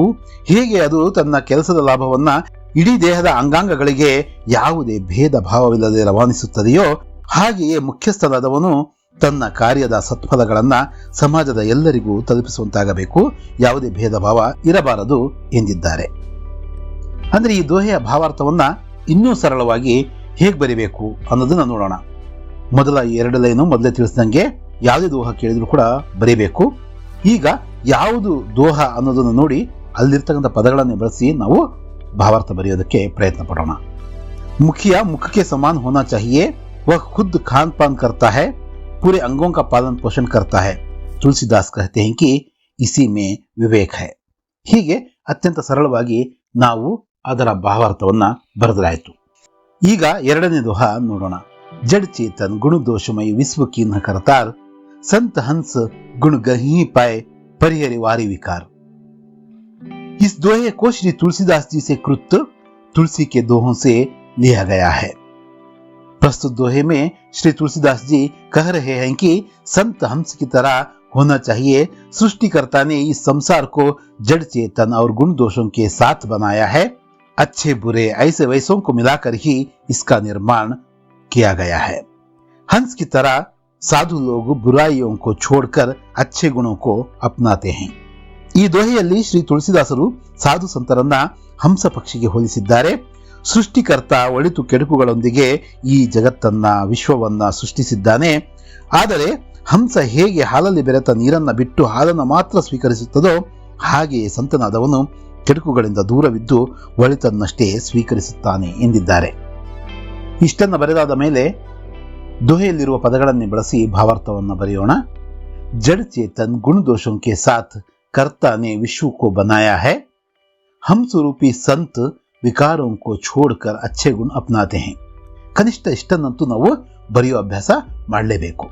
ಮೂರನೇ ದೋಹೆಯನ್ನ ನೋಡೋಣ. ದಯಾ ಧರ್ಮ ಕಾ ಮೂಲ ಹೈ ಪಾಪ ಮೂಲ ಅಭಿಮಾನ್ ತುಳಸಿ ದಯಾನ ಛಾಂಡಿಯೇ ಜಬ್ ಲಗ್ ಘಟ್ ಮೇ ಪ್ರಾಣ್. ತುಂಬಾ ಸರಳವಾದಂತಹ ದೋಹ ಇದು. ಏನು ಭಾವಾರ್ಥ ಹೇಗೆ ಬರೀಬೇಕು? इस दोहे को श्री तुलसीदास जी से कृत तुलसी के दोहे से लिया गया है. प्रस्तुत दोहे में श्री तुलसीदास कह रहे हैं कि इष्टन बरदाद मेरे दया धर्म का मूल है और इसके विपरीत अहंकार समस्त पापों का जड़ है. मनुष्य को दया कभी नहीं छोड़नी चाहिए, अर्थात अंत तक दयालु बनकर रहना चाहिए. ಕನ್ನಡದಲ್ಲಿ ನಾವು ಅರ್ಥವನ್ನ ನೋಡೋದಾದ್ರೆ ತುಳಸಿದಾಸರು ದಯೆಯನ್ನ ಧರ್ಮದ ಮೂಲವೆಂದು ಹಾಗೆಯೇ ಅಹಂಕಾರವನ್ನ ಪಾಪಕ್ಕೆ ಮೂಲವೆಂದು ತಿಳಿಸಿದ್ದಾರೆ. ಹಾಗಾಗಿ ಕೊನೆಯವರೆಗೂ ಎಲ್ಲರೂ ದಯೆ ಕರುಣೆಗಳೊಂದಿಗಿರಲು ಅವರು ಹೇಳಿದ್ದಾರೆ. ಮೊದಲನೆಯ ಸಾಲುಗಳನ್ನ ಯಥಾವತ್ತಾಗಿ ಬರೆದಾದ ನಂತರ ಹೀಗೆ ಬರೆಯೋಣ. दया धर्म का मूल है, पाप का मूल अभिमान है. जब तक घट में प्राण है तब तक दया को नहीं छोड़ना चाहिए. ಇಷ್ಟನ್ನ ನಾವು ಬರೆಯೋಣಂತೆ. ನಾಲ್ಕನೇ ದೋಹ ನೋಡೋಣ. तुलसी साथी विपत्ति के विद्या विनय विवेक साहस सुकृति सुसत्य व्रत राम भरोसो एक. इस दोहे को श्री तुलसीदास जी से कृत तुलसी के दोहे से लिया गया है. प्रस्तुत दोहे में श्री तुलसीदास जी कह रहे हैं कि व्यक्ति को उसके विपत्ति के संकट के समय में ये 7 गुण साथ देते हैं. वे हैं विद्या विनय विवेक साहस सत्यनिष्ठा सत्कर्म और राम में यानी भगवान में आस्था. मतलब इन गुणों के रहने से हम कष्ट के समय को ಪಾರ್ ಕರ್ ಪಾತೆ ಹೈ. ಈ ದೋಹೆಯಲ್ಲಿ ಶ್ರೀ ತುಳಸಿದಾಸರು ನಾವು ಕಷ್ಟದಲ್ಲಿದ್ದಾಗ ನಮ್ಮೊಂದಿಗಿರಬೇಕಾದಂತಹ 7 ಗುಣಗಳ ಬಗ್ಗೆ ತಿಳಿಸಿದ್ದಾರೆ. ಅವು ಯಾವುವೆಂದರೆ ವಿದ್ಯೆ ವಿನಯ ವಿವೇಕ ಸಾಹಸ ಸತ್ಯನಿಷ್ಠೆ ಸತ್ಕರ್ಮ ಅಥವಾ ಒಳ್ಳೆಯ ಕೆಲಸ ಕಾರ್ಯಗಳು ಹಾಗೂ ರಾಮನ ಬಗ್ಗೆ ಅಂದ್ರೆ ಭಗವಂತನ ಬಗ್ಗೆ ಭರವಸೆ. ಈ 7 ಗುಣಗಳೊಂದಿಗೆ ನಾವು ಕಷ್ಟಗಳನ್ನು ಜಯಿಸಬಹುದೆಂದು ಇಲ್ಲಿ ತುಳಸಿದಾಸರು ಹೇಳಿದ್ದಾರೆ. ಇದನ್ನ ಇನ್ನೊಂದಷ್ಟು ಸಿಂಪಲ್ ಆಗಿ ಬರೀಬೇಕು ಅಂದ್ರೆ ಮೊದಲ 2 ವಾಕ್ಯಗಳನ್ನು ಬರೆದಾದ ಮೇಲೆ ವಿದ್ಯಾ ವಿನಯ್ ವಿವೇಕ್ ಸಾಹಸ ಸುಕೃತ್ಯ ಸುಸತ್ಯ ವ್ರತ್ ರಾಮ್ ಪರ್ ಭರೋಸಾ ಈ ಸಬ್ ವಿಪತ್ತಿಗೆ ಸಾಥಿ ಹೈ. ಇಷ್ಟು ಸಿಂಪಲ್ ಆಗಿ ನಾವು ಬರೆದು ಅಂಕಗಳನ್ನ ಗಳಿಸಬಹುದು. 5ನೇ ದೋಹೆಯನ್ನ ನೋಡೋಣ.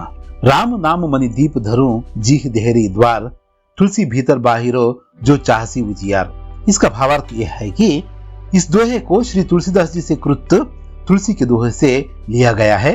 प्रस्तुत दोहे में श्री तुलसीदास जी कह रहे हैं कि जिस प्रकार देहरी पर दीप या दिया रखने से घर के भीतर और आंगन में प्रकाश फैलता है, उसी प्रकार राम नाम को जीभ पर रखने से या जपने से मानव की आंतरिक और बाह्य शुद्धि होती है. ಈ ದೋಹೆಯಲ್ಲಿ ಶ್ರೀ ತುಳಸಿದಾಸರು ರಾಮನಾಮ ಸ್ಮರಣೆಯ ಮಹತ್ವವನ್ನು ತಿಳಿಸುತ್ತಾ ಹೊಸ್ತಿಲಲ್ಲಿರುವ ದೀಪದ ಬೆಳಕು ಮನೆಯ ಒಳಾಂಗಣ ಹಾಗೂ ಹೊರಾಂಗಣವನ್ನ ಹೇಗೆ ಬೆಳಕಿನಿಂದ ಹರಡುತ್ತದೆಯೋ ಹಾಗೆಯೇ ರಾಮನಾಮವನ್ನು ಜಪಿಸುವುದರಿಂದ ಮಾನವನ ಅಂತರಂಗ ಬಹಿರಂಗಗಳೆರಡೂ ಶುದ್ಧಗೊಳ್ಳುತ್ತವೆ ಎಂದಿದ್ದಾರೆ. ಇದನ್ನ ಮತ್ತೆ ಸಿಂಪಲ್ ಆಗಿ ಬರೀಬೇಕು, ಮತ್ತೆ ಇನ್ನೂ ಸರಳವಾಗಿ ಬರೀಬೇಕು ಅಂದ್ರೆ दीप को देहरी पर रखने से जिस प्रकार घर के भीतर बाहर प्रकाश फैलता है, उसी प्रकार राम नाम को जपने से मानव भी भीतर और बाहर से शुद्ध होता है. ಇಂಟರ್ನೆಟ್ ಕ್ರಾಂತಿ ಪಾಠದ 2 ಅಂಕಗಳ ಮತ್ತು 3 ಅಂಕಗಳ ಪ್ರಶ್ನೆಗಳನ್ನ ಹಾಗೆಯೇ ಇದೇ ಪಾಠವನ್ನ ಆಧಾರವಾಗಿಸಿ ಕೇಳಬಹುದಾದ ಪ್ರಬಂಧದ ಕುರಿತು ಚರ್ಚಿಸೋಣ. ಒಟ್ಟು 5 ಅಂಕಗಳ ವೇಟೇಜ್ ಹೊಂದಿರುವ ಈ ಪಾಠ ಇದೇ ವಿಷಯಕ್ಕೆ ಸಂಬಂಧಿಸಿದ ನಿಬಂಧ ಏನಾದರೂ ಪರೀಕ್ಷೆಯಲ್ಲಿ ಕೇಳಿದರೆ 9 ಅಂಕಗಳ ವೇಟೇಜ್ ಹೊಂದಲಿದೆ. ಈ ಮೂಲಕ ಅತ್ಯಂತ ಮುಖ್ಯ ಪಾಠ ಇದಾಗಲಿದೆ. ಮೊದಲು 2 ಅಂಕಗಳ ಪ್ರಶ್ನೆಗಳನ್ನ ನೋಡೋಣ. ಮೊದಲ ಪ್ರಶ್ನೆ, इंटरनेट का मतलब क्या है? इंटरनेट का मतलब है अनगिनत कंप्यूटरों के कई अंतर्जालों का एक दूसरे से संबंध स्थापित करना. ಇಂಟರ್ನೆಟ್ನ ಅರ್ಥ ಏನು ಅಂತ ಕೇಳಿದರೆ ಅಗಣಿತ ಕಂಪ್ಯೂಟರ್ಗಳು ಒಂದು ಇನ್ನೊಂದರೊಂದಿಗೆ ಸಂಪರ್ಕವನ್ನ ಸಾಧಿಸುವುದಾಗಿದೆ. 2ನೇ ಪ್ರಶ್ನೆ, ವ್ಯಾಪಾರ और बैंकिंग में इंटरनेट से क्या मदद मिलती है? ವ್ಯಾಪಾರ ಮತ್ತು ಬ್ಯಾಂಕಿಂಗ್ ಕ್ಷೇತ್ರದಲ್ಲಿ ಇಂಟರ್ನೆಟ್ನಿಂದ ಆಗಬಹುದಾದಂತಹ ಸಹಾಯವೇನು?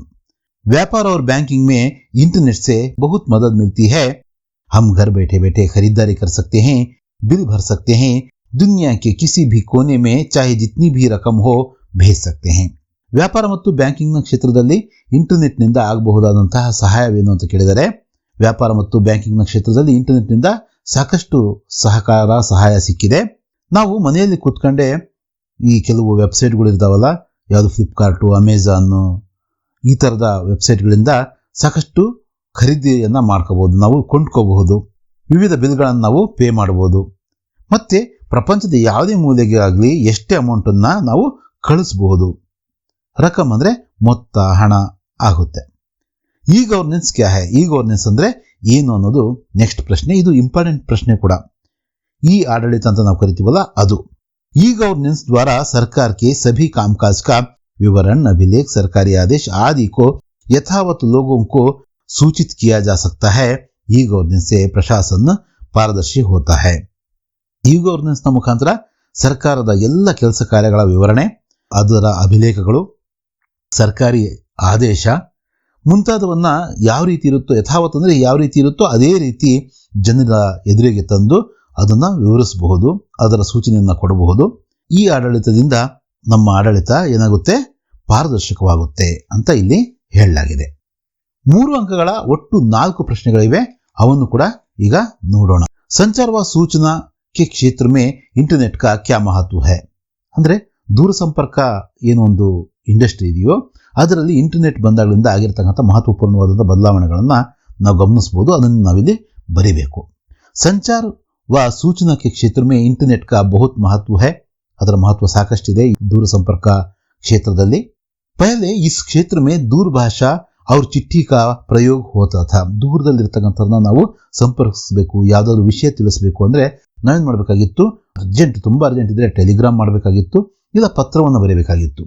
ಅದು ನಮ್ಮ ಡಿಸ್ಟೆನ್ಸಿಗೆ ಅನುಗುಣವಾಗಿ ಒಂದೊಂದು ಸಲ 2-3 ದಿನ, 8 ದಿನ ಕೂಡ ಆಗ್ತಾ ಇತ್ತು ಆ ಪತ್ರ ಹೋಗಿ ತಲುಪೋದಕ್ಕೆ. ಟೆಲಿಗ್ರಾಮ್ ಅಂದರೆ ತುಂಬ ಕಾಸ್ಟ್ಲಿ ಬೀಳ್ತಾ ಇತ್ತು ಆಗಿನ ಕಾಲಕ್ಕೆ. ಕೇವಲ ಒಂದು ಲೈನ್ನ ಸೂಚನೆಗೆ 8-10 ರೂಪಾಯಿ ಕೂಡ ಖರ್ಚು ಮಾಡಬೇಕಾಗಿ ಬರ್ತಾ ಇತ್ತು. ಅಂದರೆ ಹಣ ಮತ್ತು ಸಮಯ ಎರಡೂ ಕೂಡ ಬೇಕಾಗಿರ್ತಾ ಇತ್ತು. अब ज़्यादा खर्च किए बिना कोई भी विचार हो, चित्र हो, वीडियो चित्र हो, पल भर में दुनिया के किसी भी कोने में भेजना साध्य हो रहा है. ಈಗ ನಾವು ಬರೀ ಮೆಸೇಜ್ ಅಲ್ಲ, SMS ಅಷ್ಟೇ ಅಲ್ಲ, ಇಮೇಲ್ ಅಷ್ಟೇ ಅಲ್ಲ, ಅದ್ರ ಮೂಲಕ ನಾವೇನು ಮಾಡ್ಬೋದು? ಈಗ ವಾಟ್ಸಪ್ ಅವುಗಳ ಮೂಲಕ, ಟೆಲಿಗ್ರಾಮ್ಗಳ ಮೂಲಕ ಯಾವುದಾದ್ರು ಚಿತ್ರ ಆಗಿರ್ಬೋದು, ಸ್ಥಿರ ಚಿತ್ರ ಆಗಿರ್ಬೋದು, ವಿಡಿಯೋ ಚಿತ್ರ ಆಗಿರ್ಬೋದು, ಯಾವುದಾದ್ರು PDF ಫೈಲ್ ಆಗಿರ್ಬೋದು, ಕ್ಷಣ ಮಾತ್ರದಲ್ಲಿ ಪ್ರಪಂಚದ ಒಂದು ಮೂಲೆಯಿಂದ ಇನ್ನೊಂದು ಮೂಲೆಗೆ ಸಾಧ್ಯವಾದಷ್ಟು ಬೇಗ ತ್ವರಿತವಾಗಿ ನಾವು ಅದನ್ನು ಕಳಿಸ್ಕೊಡಬಹುದು. ಇದು ದೂರಸಂಪರ್ಕ ಕ್ಷೇತ್ರದಲ್ಲಿ ಇಂಟರ್ನೆಟ್ನಿಂದ ಆಗಿರ್ತಕ್ಕಂತಹ ಒಂದು ಬೆಳವಣಿಗೆ, ಆ ಕ್ಷೇತ್ರದಲ್ಲಿ ಇಂಟರ್ನೆಟ್ಗೆ ಇರ್ತಕ್ಕಂತಹ ಮಹತ್ವ. ವಿಡಿಯೋ ಕಾನ್ಫರೆನ್ಸ್ ಕೆ ಬಾರೆ ಮೇ ಲಿಖಿಯೇ. ವಿಡಿಯೋ ಕಾನ್ಫರೆನ್ಸ್ನ ಕುರಿತು ಬರೀರಿ. वीडियो कॉन्फ्रेंस द्वारा एक जगह बैठकर दुनिया के कई देशों के प्रतिनिधियों के साथ 8-10 दूरदर्शन के पर्दे पर चर्चा कर सकते हैं. एक ही कमरे में बैठकर विभिन्न देशों में रहने वाले लोगों के साथ विचार विनिमय कर सकते हैं. ವಿಡಿಯೋ ಕಾನ್ಫರೆನ್ಸ್ ಅಂದರೆ ನೀವು ಈಗಂತೂ ಗೂಗಲ್ ಮೀಟ್ ಇನ್ನಿತರೆ ಆ ಥರದ ಒಂದು ಅಪ್ಲಿಕೇಶನ್ಗಳು ಬಂದಿದ್ದಾವೆ. ಮೊದಲು ಏನಾಗ್ತಾ ಇತ್ತು? ಒಂದು ಕೋಣೆಯಲ್ಲಿ ಕೂತ್ಕೊಂಡು ದೇಶದ ಯಾರಾದರೂ ಕೂಡ ಪ್ರಮುಖ ಪ್ರತಿನಿಧಿಗಳು ಇನ್ನಿತರೆ ದೇಶದ ಪ್ರತಿನಿಧಿಗಳ ಜೊತೆಗೆ ನಾವು ಒಂಥರ ಕಾಲ್ಪನಿಕವಾದಂಥ ಸಭಾಂಗಣವನ್ನು ಮಾಡಬಹುದಾಗಿತ್ತು. ಅವ್ರು ನಮ್ಮ ಎದುರಲ್ಲಿ ಇದ್ದಾರೇನೋ ಅನ್ನೋ ರೀತಿಯಲ್ಲಿ ಮಾತಾಡೋಕ್ಕೆ ಸಾಧ್ಯವಾಗ್ತಿತ್ತು. ಅದನ್ನೇ ಇಲ್ಲಿ ವಿವರವಾಗಿ ಬರೀಬೇಕು. ಸೋಷಿಯಲ್ ನೆಟ್ವರ್ಕಿಂಗ್ ಕ್ರಾಂತಿಕಾರಿ ಖೋಜ್ ಹೈ ಕೈಸೆ. ಸೋಷಿಯಲ್ ನೆಟ್ವರ್ಕಿಂಗ್ ನಿಮಗೆ ಗೊತ್ತಿರ್ತಕ್ಕಂಥ ಒಂದು ವಿಷಯನೇ, ಅದು ಒಂದು ಕ್ರಾಂತಿಕಾರಿಕವಾದಂಥ ಸಂಶೋಧನೆ ಅಂತ ಹೇಳಲಾಗಿದೆ. ಯಾಕೆ ಅಂತ ಕೇಳಿದ್ದಾರೆ ಇಲ್ಲಿ. ಸೋಷಿಯಲ್ ನೆಟ್ವರ್ಕಿಂಗ್ ಕ್ರಾಂತಿಕಾರಿ ಖೋಜ್ ಹೈ. ಸೋಷಿಯಲ್ ನೆಟ್ವರ್ಕಿಂಗ್ ಒಂದು ಕ್ರಾಂತಿಕಾರಕವಾದಂತಹ ಒಂದು ಸಂಶೋಧನೆ. जिसने दुनिया भर के लोगों को एक जगह ला खड़ा कर दिया है. ಇದು ಏನು ಮಾಡಿದೆ?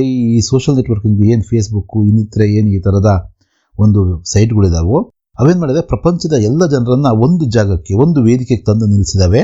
जैसे फेसबुक, आर्कुट, ट्विटर, लिंक्डइन आदि साइटों के द्वारा देश विदेश के लोगों के रहन सहन, वेशभूषा, खान पान तथा संस्कृति व कला आदि के प्रभाव शीघ्रातिशीघ्र हमारे समाज पर पड़ रहा है.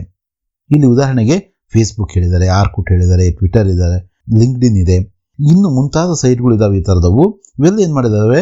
ಇವುಗಳಿಂದ ಆಗಿರ್ತಕ್ಕಂಥ ಕೆಲಸ ಏನಪ್ಪ ಅಂದರೆ ದೇಶ ವಿದೇಶದ ಜನರ ಅವರ ಉಡುಗೆ ತೊಡುಗೆಗಳಾಗಿರ್ಬೋದು, ಅವರ ಪದ್ಧತಿಗಳು, ಅವರ ಆಚಾರ ವಿಚಾರಗಳು, ಅವರ ಸಂಸ್ಕೃತಿ, ಅವರ ಕಲೆ ಇನ್ನಿತರ ಎಲ್ಲದರ ಪ್ರಭಾವ ಶೀಘ್ರವಾಗಿ ಅತಿ ತ್ವರಿತವಾಗಿ ನಮ್ಮ ಸಮಾಜದ ಮೇಲೆ ಆಗ್ತಾ ಇದೆ. 4ನೇ ಪ್ರಶ್ನೆ, ಇಂಟರ್ನೆಟ್ ಸೆ ಕೌನ್ ಸಿ ಹಾನಿಯಾ ಹೋತಿ ಹೈ? ಇಂಟರ್ನೆಟ್ನಿಂದ ಆಗಬಹುದಾದಂತಹ ಹಾನಿಗಳು ಯಾವ್ಯಾವು? ಏನೇನು ಹಾನಿಗಳು ಸಂಭವಿಸಬಹುದು? ಇಂಟರ್ನೆಟ್ ಸೆ ಕೈ ಪ್ರಕಾರ ಕಿ ಹಾನಿಯಾ ಹೋತಿ ಹೈ. ಇಂಟರ್ನೆಟ್ನಿಂದ ಸಾಕಷ್ಟು ನಷ್ಟಗಳು, ಹಾನಿಗಳು ಸಂಭವಿಸಬಹುದು. जैसे पैरसी, बैंकिंग फ्रॉड, हैकिंग, सूचना खबरों की चोरी, ಮುಕ್ತ ವೆಬ್ಸೈಟು द्वारा ಚಾಟಿಂಗ್ ಆದಿ. ಇಂಟರ್ನೆಟ್ನ ಸಹಾಯದಿಂದ ಸಾಕಷ್ಟು ಪ್ಲಸ್ ಪಾಯಿಂಟ್ಸ್ಗಳು ಹೇಗಿದಾವೋ ಹಾಗೆ ನೆಗೆಟಿವ್ಸ್ ಕೂಡ ಇದ್ದಾವೆ. ಅದರಿಂದ ಯಾರೋ ಒಬ್ರು ಕಷ್ಟಪಟ್ಟು ಮಾಡಿರ್ತಕ್ಕಂಥ ಯಾವುದೋ ಕಿರುಚಿತ್ರ, ಸಿನಿಮಾ ಮತ್ತೊಂದನ್ನ ಅದರ ಪೈರಸಿನ ಮಾಡ್ಕೋಬಹುದು. ಹಾಗೆಯೇ ಬ್ಯಾಂಕಿಂಗ್ ಫ್ರಾಡು, ಯಾವುದನ್ನ ಫ್ರಾಡ್ ಕಾಲ್ ಬಂದು ನಮ್ಮಲ್ಲಿ ಬ್ಯಾಂಕಲ್ಲಿ ಇರ್ತಕ್ಕಂಥ ಅಮೌಂಟ್ನ ಅವರು ಎಗರಿಸಬಹುದು. ಹ್ಯಾಕಿಂಗ್ ಅಂದರೆ ಇನ್ನೊಬ್ಬರ ಫೋನ್ಗಳನ್ನ, ಇನ್ನೊಬ್ಬರ ಸೈಟ್ಗಳನ್ನ, ವೆಬ್ಸೈಟ್ಗಳನ್ನ, ಇನ್ನೊಬ್ಬರ ಕಂಪ್ಯೂಟರ್ಗಳನ್ನ ಹ್ಯಾಕ್ ಮಾಡಿ ಅದರಲ್ಲಿರ್ತಕ್ಕಂತಹ ಮಾಹಿತಿಯನ್ನು ಕಳ್ಳತನ ಮಾಡಬಹುದು. ಮುಕ್ತ ವೆಬ್ಸೈಟ್ ಅಂದರೆ ಕೆಲವು ಅಶ್ಲೀಲವಾದಂತಹ ಸೈಟ್ಗಳಲ್ಲಿ ಚಾಟಿಂಗ್ ಮುಂತಾದವು, ಇವೆಲ್ಲವೂ ಕೂಡ ಇಂಟರ್ನೆಟ್ನ ಡಾರ್ಕ್ ಸೈಡ್ಗಳು, ಅಂದರೆ ಅದರಿಂದ ಆಗ್ತಕ್ಕಂಥ ನಷ್ಟಗಳು. ಜಿಸ್ಸೆ ಸಭಿ ಇಂಟರ್ನೆಟ್ಗೆ ಕಬಂದ್ ಬಾಹುಂಕೆ ಪಾಶ್ ಮೇ ಫಸ್ಸೆ ಹುಯೇ ಹೈ. ಇದರಿಂದ ಎಲ್ಲರೂ ಕೂಡ ಈ ಇಂಟರ್ನೆಟ್ನ ಕಬಂಧ ಬಾಹುಗಳು. ಇದು ಒಂದು ರೀತಿಯಲ್ಲಿ ಪ್ಲಸ್ ಪಾಯಿಂಟು, ಇನ್ನೊಂದು ರೀತಿಯಲ್ಲಿ ನೆಗೆಟಿವ್ ಕೂಡ, ಇನ್ನೊಂದು ಥರ ಮೈನಸ್ ಕೂಡ. ಇಸ್ಸೆ ವಕ್ತ್ ಕ ದುರುಪಯೋಗ ಹೋ ರಹಾ ಹೈ. ಎಷ್ಟೋ ಮಕ್ಕಳು ಏನೋ ಪಾಠ ನೋಡಬೇಕು, ಏನೋ ಮತ್ತೊಂದು ನೋಡಬೇಕು ಅಂತೇಳ್ಬಿಟ್ಟು ನಾವು ಫೋನ್ನ ತಂದೆ ತಾಯಿಯಿಂದ ಇಸ್ಕೊಂಡು ಅಥವಾ ಅದಕ್ಕೋಸ್ಕರ ಕುತ್ಕೊಂತೀವಿ. ಮುಖ್ಯವಾದ ಕೆಲಸನ ಮರೆತು ನಾವೇನು ಮಾಡ್ತೀವಿ, ಯಾವುದೋ ಟೈಮ್ ಪಾಸಿಗೆ ಇರ್ತಕ್ಕಂಥದ್ದನ್ನ ಮತ್ತೊಂದನ್ನ ನೋಡ್ತೀವಿ. ಅನಗತ್ಯವಾದಂಥ ವಿಷಯಗಳನ್ನ ನಾವು ನಮ್ಮ ತಲೆಗೆ ತುಂಬಿಕೊಳ್ತೀವಿ. ಅನುಪಯುಕ್ತ ಅವರು ಅನಾವಶ್ಯಕ ಜಾನಕಾರಿ ಪ್ರಾಪ್ತ ಕರ್ ರಹೆ. ಇದನ್ನೇ ಇಲ್ಲಿ ಹೇಳಿದರೆ, ಮಕ್ಕಳು ಅನುಪಯುಕ್ತವಾದಂಥವು, ಅನಾವಶ್ಯಕ, ನಮಗೆ ಬೇಕಿಲ್ದಿರ್ತಕ್ಕಂಥ ವಿಷಯಗಳನ್ನೆಲ್ಲ, ಮಾಹಿತಿ, ಜಾನಕಾರಿ ಅಂದರೆ ಮಾಹಿತಿಯನ್ನೆಲ್ಲ ನಾವು ಇದರಿಂದ ನಮ್ಗೆ ಎಷ್ಟು ಬೇಕೋ ಅಷ್ಟಕ್ಕೋಸ್ಕರ ಇದನ್ನು ಬಳಸಬೇಕು ವಿನಃ ಅದಕ್ಕಿಂತ ಹೆಚ್ಚಾಗಿ ಬಳಸಿದರೆ ಇದು ಒಂದು ರೀತಿಯಲ್ಲಿ ವರದಾನದ ಹೊರತಾಗಿ ಕೂಡ ಶಾಪವಾಗಿ ಪರಿಣಮಿಸುತ್ತೆ ಅಂತ ನಾವಿಲ್ಲಿ ವಿವರಿಸಿ ಹೇಳಬೇಕು. ಈ ಇಂಟರ್ನೆಟ್ ಕ್ರಾಂತಿ ಪಾಠವನ್ನೇ ಆಧರಿಸಿ ನಾಳಿನ ಪರೀಕ್ಷೆಯಲ್ಲಿ ನಿಬಂಧ ಅಂದರೆ ಪ್ರಬಂಧ ಕೇಳುವ ಅವಕಾಶಗಳು ಸಹ ಇವೆ. ಇಲ್ಲಿರುವ ಪ್ರಶ್ನೆ ಉತ್ತರಗಳನ್ನೇ ಬಳಸಿ ಹೇಗೆ ಈ ನಿಬಂಧ ಬರೆಯಬಹುದೆನ್ನುವ ಸರಳ ಮಾರ್ಗವನ್ನು ಈಗ ನೋಡೋಣ. ನಿಮ್ಮ ಮಾಡೆಲ್ ಕ್ವಶನ್ ಪೇಪರಲ್ಲೂ ಕೂಡ ಈ ಥರದ ಪ್ರಶ್ನೆ ಇದೆ. ಆಜ್ ಕಿ ಅವಶ್ಯಕತೆ ಇಂಟರ್ನೆಟ್, ಇವತ್ತಿನ ಅವಶ್ಯಕತೆ ಇಂಟರ್ನೆಟ್ ಅಂತ. ಮೊದಲು ಅವರು ಒಂದು 4 ಇವನ್ ಕೊಟ್ಟಿದ್ದಾರೆ. ಪ್ರಸ್ತಾವನಾ, ಇಂಟರ್ನೆಟ್ ಕಾ ಅರ್ಥ, ಇಂಟರ್ನೆಟ್ ಕಾ ಉಪಯೋಗ, ಇಂಟರ್ನೆಟ್ ಸೆ ಲಾಭ ಅಂತ ಕೇಳಿದರೆ, ಪ್ರಸ್ತಾವನೆಯಲ್ಲಿ ನಾವು ಹೀಗೆ ಬರಿಬಹುದು. ಇಂಟರ್ನೆಟ್ आज की आवश्यकता है, यह हमारे जीवन को सुविधाजनक बनाया है, इससे हमारी जीवन शैली और सोच में क्रांतिकारी परिवर्तन हुआ है. ಇಂಟರ್ನೆಟ್ ಇವತ್ತಿನ ಅವಶ್ಯಕತೆ, ಇದು ನಮ್ಮ ಜೀವನವನ್ನು ಸ್ವಲ್ಪ ಸರಳವಾಗಿಸಿದೆ, ಸ್ವಲ್ಪ ಇದರಿಂದ ನಮಗೆ ಹೆಲ್ಪ್ ಸಿಗ್ತಾ ಇದೆ. ಇಸ್ಸೆ ಹಮಾರಿ ಜೀವನ ಶೈಲಿ ಅವ್ರ ಸೋಚ್ ಮೇ, ಇದರಿಂದ ನಮ್ಮ ಜೀವನ ಶೈಲಿ ಹಾಗೂ ನಮ್ಮ ಆಲೋಚನೆಯಲ್ಲಿ ಕ್ರಾಂತಿಕಾರಕವಾದಂತಹ ಬದಲಾವಣೆಗಳು ಆಗ್ತಾ ಇದ್ದಾವೆ. ಇಂಟರ್ನೆಟ್ನ ಅರ್ಥ ಅಂತ ಕೇಳಿದರೆ, ಇಂಟರ್ನೆಟ್ನ ಅರ್ಥ ಮೊದಲನೇ ಪ್ರಶ್ನೆಯಲ್ಲಿ ನಾವು ವಿವರಿಸಿದ್ವಿ. इंटरनेट अनगिनत कंप्यूटरों के कई अंतर्जालों का एक दूसरे से संबंध स्थापित करने का जाल है. ಇಂಟರ್ನೆಟ್ ಕ ಉಪಯೋಗ, ಇಂಟರ್ನೆಟ್ನ ನಾವು ಎಲ್ಲೆಲ್ಲಿ ಉಪಯೋಗಿಸ್ತೀವಿ ಅಂತಕ್ಕಂಥದ್ದು ಕೂಡ ಇಷ್ಟೊತ್ತು ನಾವು ಮಾತಾಡಿರ್ತಕ್ಕಂಥದ್ದು ಅದನ್ನೇ. ಇಂಟರ್ನೆಟ್ ಕ ಉಪಯೋಗ ಹಮ್ ಸಬ್ ಲಗ್ಭಗ್ ಸಭಿ ಕ್ಷೇತ್ರ ಮೇ ಕರ್ ರಹೆ ಹೈ. ಎಲ್ಲ ಕ್ಷೇತ್ರಗಳಲ್ಲೂ ಕೂಡ ಇದನ್ನ ಇತ್ತೀಚೆಗೆ ನಾವು ಬಳಸ್ತಾ ಇದ್ದೀವಿ. इंटरनेट के द्वारा पल भर में बिना ज़्यादा खर्च किए कोई भी विचार हो, स्थिर चित्र हो, वीडियो चित्र हो, दुनिया के किसी भी कोने में भेज सकते हैं. ಅದೇ ದೂರಸಂಪರ್ಕ ವಿಷಯದಲ್ಲಿ ಮಾತಾಡಿದ್ವಲ್ಲ, ಇಮೇಲ್ಗಳು, SMS ಗಳು ಅಷ್ಟೇ ಅಲ್ಲ, ಚಾಟಿಂಗ್ ಮಾಡ್ಬೋದು. ಎಷ್ಟೋ ಚಿತ್ರಗಳಿರಲಿ, ವಿಡಿಯೋ ಚಿತ್ರಗಳಿರಲಿ, ಮತ್ತು PDF ಫೈಲ್ಗಳಿರಲಿ, ಒಂದೆಲ್ಲವನ್ನು ಕೂಡ ನಾವು ಕ್ಷಣ ಮಾತ್ರದಲ್ಲಿ ಪ್ರಪಂಚದ ಯಾವುದೇ ಮೂಲೆಯಿಂದ ಯಾವುದೋ ಇನ್ನೊಂದು ಮೂಲೆಗೆ ಕ್ಷಣ ಮಾತ್ರದಲ್ಲಿ ಕಳಿಸಬಹುದು. ಇಸ್ಕೆ ದ್ವಾರ ಘರ್ ಬೈಠೆ ಬೈಠೆ ಖರೀದಾರಿ ಕರ್ಸಕ್ತಿ, ಇದರ ಮೂಲಕ ನಾವು ಮನೆಯಲ್ಲಿ ಕೂತ್ಕೊಂಡೆ ನಮಗೇನು ಬೇಕೋ ಆ ವಸ್ತುಗಳನ್ನು ಕೊಳ್ಳಬಹುದು. ಇಂಟರ್ನೆಟ್ ಬ್ಯಾಂಕಿಂಗ್ ದ್ವಾರ ದುನಿಯಾ ಕಿ ಕಿಸಿ ಭಿ ಜಗಹ ಚಾಹೆ ಜಿತ್ನಿ ಭಿ ರಕಮ್ ಹೋ ಭೇಜ್ ಸಕ್ತೆ ಹೇ. ಅಷ್ಟೇ ಅಲ್ಲ, ಇಂಟರ್ನೆಟ್ ಬ್ಯಾಂಕಿಂಗ್ನ ಮುಖಾಂತರ ನಾವೇನು ಮಾಡ್ಬೋದು, ಹಣವನ್ನು ಪ್ರಪಂಚದ ಯಾವುದೇ ಮೂಲೆಯಿಂದ ಇನ್ನೊಂದು ಮೂಲೆಗೆ ಸೇಫ್ ಆಗಿ ಕಳಿಸಬಹುದು. ಇಂಟರ್ನೆಟ್ ಸೆ ಲಾಭ, ಇದರ ಈಗ ಇಷ್ಟೊತ್ತು ಹೇಳಿದ್ದು ಕೂಡ ಉಪಯೋಗಗಳು, ಅವು ಲಾಭಗಳು ಕೂಡ ಹೌದು. ಅದನ್ನು ಇನ್ನೊಂದು ರೀತಿಯಲ್ಲಿ ಬರೆಯೋ ಒಂದು ಪ್ರಯತ್ನವನ್ನು ಮಾಡೋಣ. ಇಂಟರ್ನೆಟ್ ಸೆ ಕೈ ಲಾಭ ಹೈ, ಇಂಟರ್ನೆಟ್ನಿಂದ ಸಾಕಷ್ಟು ಲಾಭಗಳಿವೆ. ಯಹ ಸಚ್ಮುಚ್ ಏಕ್ ವರದಾನ ಹೈ, ಇದು ನಿಜವಾಗ್ಲೂ ಕೂಡ ಒಂದು ವರದಾನ. चिकित्सा, कृषि, अंतरिक्ष ज्ञान, विज्ञान, शिक्षा, बैंकिंग, रक्षा दल आदि क्षेत्रों में इससे कई लाभ हो रहे हैं. ಇವೆಲ್ಲವೂ ಕೂಡ ಚಿಕಿತ್ಸೆಯಲ್ಲಿರ್ಬೋದು, ವ್ಯವಸಾಯದಲ್ಲಿರ್ಬೋದು, ಅಂತರಿಕ್ಷದಲ್ಲಿ ಅಂದರೆ ಅಂತರಿಕ್ಷ ಜ್ಞಾನವನ್ನು ನಾವು ಅದನ್ನು ಪಡ್ಕೊಳ್ಳೋದಕ್ಕೆ, ನಮ್ಮ ವಿಜ್ಞಾನದಲ್ಲಿ, ನಮ್ಮ ಶಿಕ್ಷಣದಲ್ಲಿ, ನಮ್ಮ ಬ್ಯಾಂಕಿಂಗ್ ವ್ಯವಸ್ಥೆಯಲ್ಲಿ, ಅಷ್ಟೇ ಯಾಕೆ ನಮ್ಮ ಮಿಲಿಟರಿ ವ್ಯವಸ್ಥೆಯಲ್ಲೂ ಕೂಡ ಇದನ್ನು ನಾವು ಬಳಸಿ ಇದರಿಂದ ಲಾಭವನ್ನು ಪಡ್ಕೊಳ್ತಾ ಇದ್ದೀವಿ. IT और ITES ಸಂಸ್ಥಾओं का ಪ್ರವೇಶ ಇಂಟರ್ನೆಟ್ ಸೆ ಸಂಭವ ಹುವಾ ಹೈ. ಇನ್ಫಾರ್ಮೇಷನ್ ಟೆಕ್ನಾಲಜಿ ಹಾಗೂ ITES ಅಂದರೆ ಇನ್ಫಾರ್ಮೇಷನ್ ಟೆಕ್ನಾಲಜಿ ಎನೇಬಲ್ಡ್ ಸರ್ವಿಸಸ್, ಇದರ ಪ್ರವೇಶ ನಮಗೆ ಇಂಟರ್ನೆಟ್ನಿಂದ ಸಾಧ್ಯವಾಗಿದೆ. ಇ ಗವರ್ನೆನ್ಸ್, ಸೋಷಿಯಲ್ ನೆಟ್ವರ್ಕಿಂಗ್ ಭಿ ಇಸಿ ಕಿ ದೇನ್ ಹೈ. ಈ ಗವರ್ನೆನ್ಸ್ ಅಂದರೆ ಅದ್ರ ಬಗ್ಗೆ ಮಾತಾಡಿದ್ದೀವಿ. ಮತ್ತು ಸೋಷಿಯಲ್ ನೆಟ್ವರ್ಕಿಂಗು ಇದು ಕೂಡ ನಮಗೆ ತಿಳಿದಿದೆ. ಇವೆಲ್ಲವೂ ಕೂಡ ಇಂಟರ್ನೆಟ್ ನಮ್ಗೆ ಕೊಟ್ಟಿರ್ತಕ್ಕಂಥ ಕೊಡುಗೆಗಳು. ಇದರಿಂದ ಆಗಿರ್ತಕ್ಕಂಥ ನಮಗೆ ಇವೆಲ್ಲ ಲಾಭಗಳು. ಈಗ ಕೊನೆಗೆ ನಿಷ್ಕರ್ಷೆ, ಉಪಸಂಹಾರ ಅಂತ ಹೇಳ್ತಾರೆ. ಅದನ್ನು ಹೇಳೋದಾದರೆ, ಇಂಟರ್ನೆಟ್ ಹಮಾರೆ ಜೀವನ ಕೋ ಬಹುತ್ ಪ್ರಭಾವಿತ ಕಿಯಾ ಹೈ. ಇಂಟರ್ನೆಟ್ ನಮ್ಮ ಜೀವನವನ್ನು ಸಾಕಷ್ಟು ಅದರ ಪ್ರಭಾವಕ್ಕೆ ನಾವು ಒಳಗಾಗಿದ್ದೀವಿ. ಯಹ್ ಏಕ್ ಓರ್ ವರದಾನ ಆಯಿತು, ದೂಸರಿ ಓರ್ ಅಭಿಶಾಪ್ ಭಿ ಹೈ. ಇದು ನಮಗೆ ಒಂದು ರೀತಿಯಲ್ಲಿ ಒಂದು ಕಡೆಯಿಂದ ಇದು ನಮಗೆ ವರವಾದರೆ ಇನ್ನೊಂದು ರೀತಿಯಲ್ಲಿ ಇದೊಂದು ಶಾಪ ಕೂಡ ಹೌದು. ಇಸ್ಲಿಯೇ ಹಮ್ ಸಬ್ ಇಂಟರ್ನೆಟ್ ಸೇ ಸಚೇತ್ ರಹನಾ ಚಾಹಿಯೇ. ಹಾಗಾಗಿ ನಾವೇನು ಮಾಡಬೇಕು, ಇಂಟರ್ನೆಟ್ನ ಬಳಸಬೇಕು, ಎಷ್ಟು ಬೇಕೋ ಅಷ್ಟು ಬಳಸಬೇಕು, ಅನಾವಶ್ಯಕವಾದಂತಹ ವಸ್ತುಗಳಿಂದ ದೂರ ಇರಬೇಕು. ಈ ಎಲ್ಲ ಕಾರಣಗಳಿಂದ ಅತಿ ಮುಖ್ಯವಾದ ಪಾಠ ಇದು ಇಮಾನ್ದಾರೋಂಕೆ ಸಮ್ಮೇಳನ ಮೇ. ಈ ಪಾಠದಿಂದ 3 ಅಂಕಗಳ ಒಂದು ಪ್ರಶ್ನೆಯನ್ನ ನಾಳೆಯ ಪರೀಕ್ಷೆಯಲ್ಲಿ ಕೇಳಲಾಗುತ್ತದೆ. ಮುಖ್ಯವೆನಿಸುವ ಅಷ್ಟು ಪ್ರಶ್ನೆ ಉತ್ತರಗಳನ್ನ ಇಂದು ನಾವು ಇಲ್ಲಿ ಚರ್ಚಿಸೋಣ. ಲೇಖಕ್ ಕೋ ಭೇಜೆ ಗಯೆ ನಿಮಂತ್ರಣ ಪತ್ರ ಮೇ ಕ್ಯಾ ಲಿಖಾ ಥಾ. ಲೇಖಕರಿಗೆ ಒಂದು ಆಮಂತ್ರಣ ಪತ್ರವನ್ನ ಕಳಿಸಲಾಗಿತ್ತು ಸಮ್ಮೇಳನದ ವ್ಯವಸ್ಥಾಪಕರಿಂದ. ಅದರಲ್ಲಿ ಏನ್ ಬರೆದಿತ್ತು ಅನ್ನೋದು ಪ್ರಶ್ನೆ. लेखक को भेजे गए निमंत्रण पत्र में सम्मेलन के आयोजकों ने सम्मेलन के उद्घाटन के लिए लेखक को निमंत्रण दिया था. पत्र में लेखक को देश के प्रसिद्ध ईमानदार कहा गया था. ವ್ಯವಸ್ಥಾಪಕರು ಸಮ್ಮೇಳನವನ್ನು ಉದ್ಘಾಟಿಸಲು ಲೇಖಕರಿಗೆ ಆಹ್ವಾನಿಸಿದರು. ಆಹ್ವಾನ ಪತ್ರಿಕೆಯಲ್ಲಿ ಲೇಖಕರನ್ನ ದೇಶದ ಖ್ಯಾತ ಪ್ರಾಮಾಣಿಕರೆಂದು ಬಣ್ಣಿಸಲಾಗಿತ್ತು. ಎರಡನೇ ಪ್ರಶ್ನೆ, ಇದು ಅಷ್ಟು ಮುಖ್ಯವಲ್ಲದ ಪ್ರಶ್ನೆ, ಆದ್ರೂ ಒಂದ್ಸಲ ನೋಡ್ಕೊಳ್ಳೋಣ. फूल मालाएं मिलने पर लेखक क्या सोचने लगे. फूल मालाएं मिलने पर लेखक आसपास कोई माली होता तो फूल मालाएं बेचने की बात सोचने लगे. ಹೂಮಾಲೆಗಳು ದೊರೆತಾಗ ಲೇಖಕರು ಏನನ್ನು ಯೋಚಿಸಿದರು. ಅಲ್ಲಿ ರೈಲ್ವೆ ಸ್ಟೇಷನ್ನಲ್ಲಿ ಅವರಿಗೆ ಆಹ್ವಾನಿಸೋದಕ್ಕೆ ವ್ಯವಸ್ಥಾಪಕರೆಲ್ಲ ಸಾಕಷ್ಟು ಹೂಮಾಲೆಗಳನ್ನು ಹಾಕಿ ಅದ್ದೂರಿಯಾಗಿ ಸ್ವಾಗತಿಸ್ತಾರೆ. ಆಗ ಲೇಖಕರು ಅವ್ರ ಮನಸ್ಸಲ್ಲಿ ಏನು ಯೋಚನೆ ಮಾಡಿದ್ರು ಅನ್ನೋದೇ ಪ್ರಶ್ನೆ. ಹೂಮಾಲೆಗಳು ದೊರೆತಾಗ ಲೇಖಕರು ಹತ್ತಿರದಲ್ಲಿ ಯಾರಾದರೂ ಹೂ ಮಾರುವವರು ಇದ್ದರೆ ಅವನ್ನ ಮಾರುವ ಬಗ್ಗೆ ಯೋಚಿಸಿದರು. ಲೇಖಕನೇ ಮಂತ್ರಿಕೋ ಕ್ಯಾ ಸಮझाಯ. ಲೇಖಕರು ಕಾರ್ಯದರ್ಶಿಗಳಿಗೆ ಏನೆಂದು ತಿಳಿ ಹೇಳಿದರು. ಏನಂತ ಅವರು ಸಮಾಧಾನ ಮಾಡಿ ಹೇಳ್ತಾರೆ ಒಂದು ಮಾತನ್ನ. ಏನಂತ ಹೇಳಿದ್ರು ಅನ್ನೋದೇ ಪ್ರಶ್ನೆ. ಲೇಖಕನೇ ಮಂತ್ರಿಕೋ ಸಮझाया कि ईमानदारों के सम्मेलन में आए हुए ईमानदारों को पुलिस तलाशी लेना बिल्कुल ठीक नहीं. बड़े सम्मेलन में थोड़ी गड़बड़ी तो ಹೋಗಿ ಹಿ. ಲೇಖಕರು ಆ ಸಮ್ಮೇಳನದ ಕಾರ್ಯದರ್ಶಿಗಳಿಗೆ ಪ್ರಾಮಾಣಿಕರ ಸಮ್ಮೇಳನಕ್ಕೆ ಬಂದಿರುವ ಪ್ರಾಮಾಣಿಕರನ್ನು ಪೊಲೀಸರ ತನಿಖೆಗೆ ಒಳಪಡಿಸುವುದು ಸರಿಯಲ್ಲವೆಂದು ತಿಳಿಸಿದರು ಅಥವಾ ತಿಳಿ ಹೇಳಿದರು. ಅವರು ದೊಡ್ಡ ಸಮ್ಮೇಳನದಲ್ಲಿ ಈ ರೀತಿಯ ಚಿಕ್ಕ ಪುಟ್ಟ ಘಟನೆಗಳು ನಡೆಯುತ್ತವೆ ಎಂದು ತಿಳಿಸಿದರು. ನಾಲ್ಕನೇ ಪ್ರಶ್ನೆ, ಚಪ್ಪಲ್ ಚೋರಿ ಹೋನೆ ಪರ್ ಇಮಾನ್ದಾರ್ ಡೆಲಿಗೇಟ್ನೆ ಕ್ಯಾ ಸುझाव ದಿಯಾ. ಲೇಖಕರ ಚಪ್ಪಲಿ ಏನಾಗಿರ್ತವೆ, ಕಳೆದು ಹೋಗಿರ್ತವೆ.